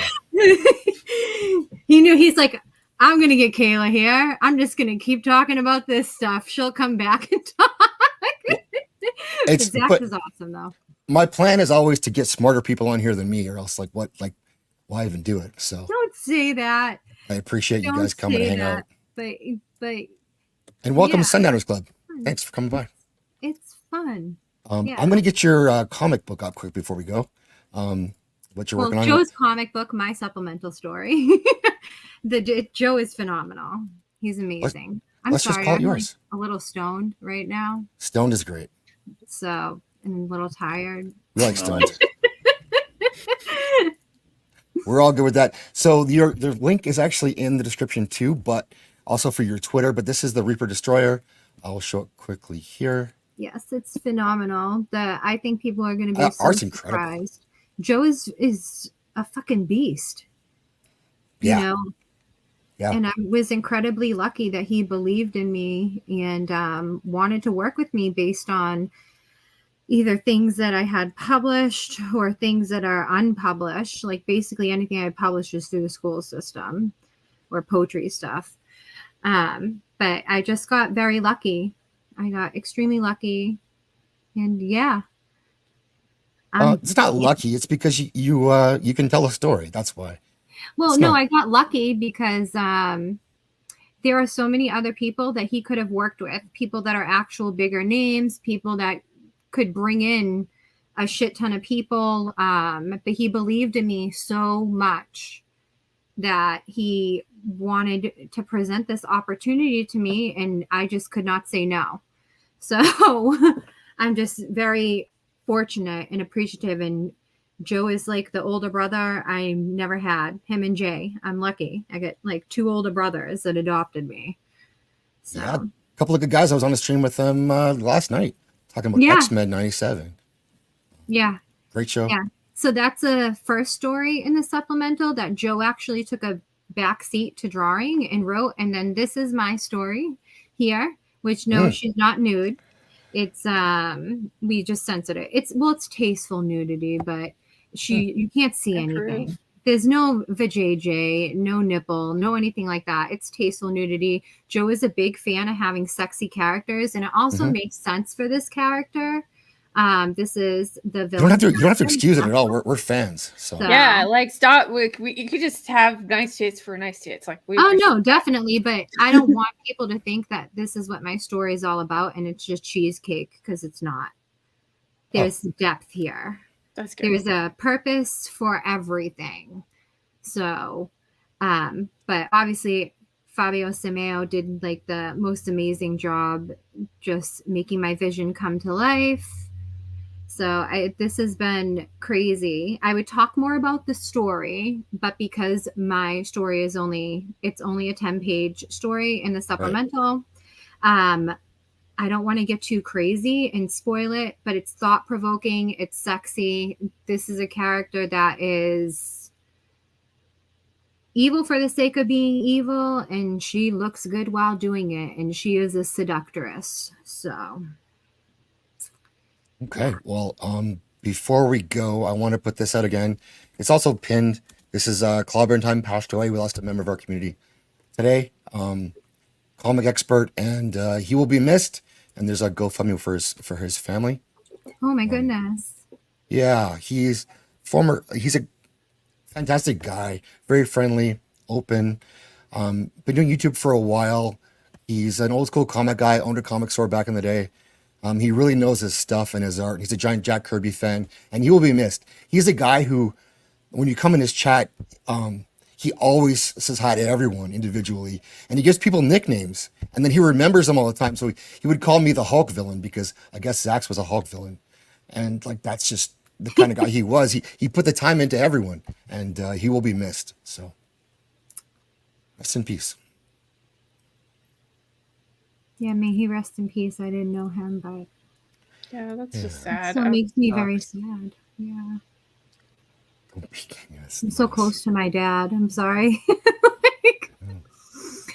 Pick it back up, Zach. Say something again. No, I'm like, I need something happy now. Pick it back up.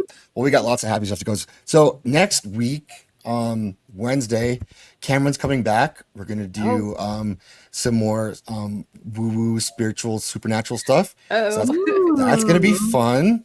That one. Looking forward to that one. That is fun. And Kayla, you're gonna come back, and Lady B. I guess so. I'll be back. Do we have a specific topic? Not yet. I tried to do a topic last time, and it didn't. Like we just kind of did whatever. So I will pick a topic though. But I got so many questions for Kayla. And you're coming back, aren't you, AJ, for that one? Yeah. You get questions for me? Yep. Kind of everybody. But all that spiritual, supernatural stuff. We'll get into it on the stream. Are you asking me if I could like help you achieve lycanthropy in some way, shape, or form? Are you asking for like the medieval like? What are you saying? What are you saying? I'm already there. I got it. Don't you sense that? I don't know. You're gonna come back on camera and say werewolf. Like, don't come on camera. Don't come on. What? You're gonna do like the transformation, and they're gonna be good, like BBC Being Human, which I thought was one of the best werewolf transformations. Actually, You can't talk to me talking about BBC. You can't do that. All for a minute. Yeah, I love the BBC. I caught that one. Great. No, I don't transform for people. This is not a fucking. Did you hear that that Frank Grillo is going to do a werewolf movie? Frank Grillo rules. I know he does. I'll take it. He's like the oldest jacked guy I think I've seen. And the concept of it is that anyone that steps out into the moon turns into a werewolf, I guess. Like, you got to look it up. I forget. but I saw it today and I was like, oh, I'll watch that. So I'm looking forward to this season too, before we go too soon, but I'm excited about this. Like there's not a ton of TV I've been really excited about lately. And so I want to be excited for this season, and I'm going to tear into it as quick as I can. And I will come and watch you guys break it down, Lady B. So yeah, thank you, Daryl Seymour, for coming. You're new tonight too, I think. And We Was Werewolves. Jana gets it. We Was I love Jana. We was supernatural and shit. We was. All right. And then Saturday night, Circle of Jerks. I think it's my week to host. So that's gonna be awesome. I have lots of stuff. I stayed up for a whole of like 20 minutes of it this Saturday. I was proud of it myself, and then I fell asleep. You did great. You did great. I was told. I was like, yeah, I'm gonna get my phone out, and I just never got off the bed. I'm falling asleep. We got a game though, right? Like that was a fun, different style That was game. funny. I was trying to figure out what was going on, but I was just really, really tired and just sort of still had a fever. So we do that. All right. Look at Dildo's comment. Oh. What did? Oh. Dildo. He was Valerian. Yep. Yes. Now we unsullied and shit. Go by Daddy. That's Come on, Grey Worm was cool. I like Grey Worm.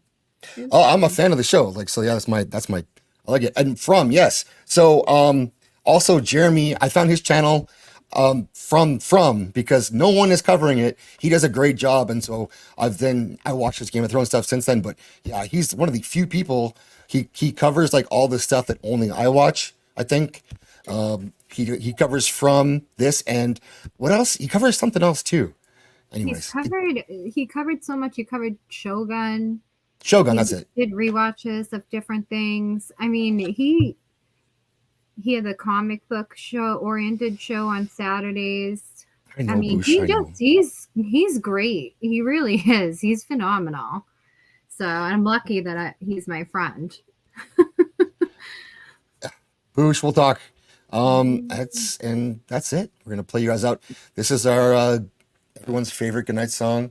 So stand up on your feet and represent. What is this? You'll see.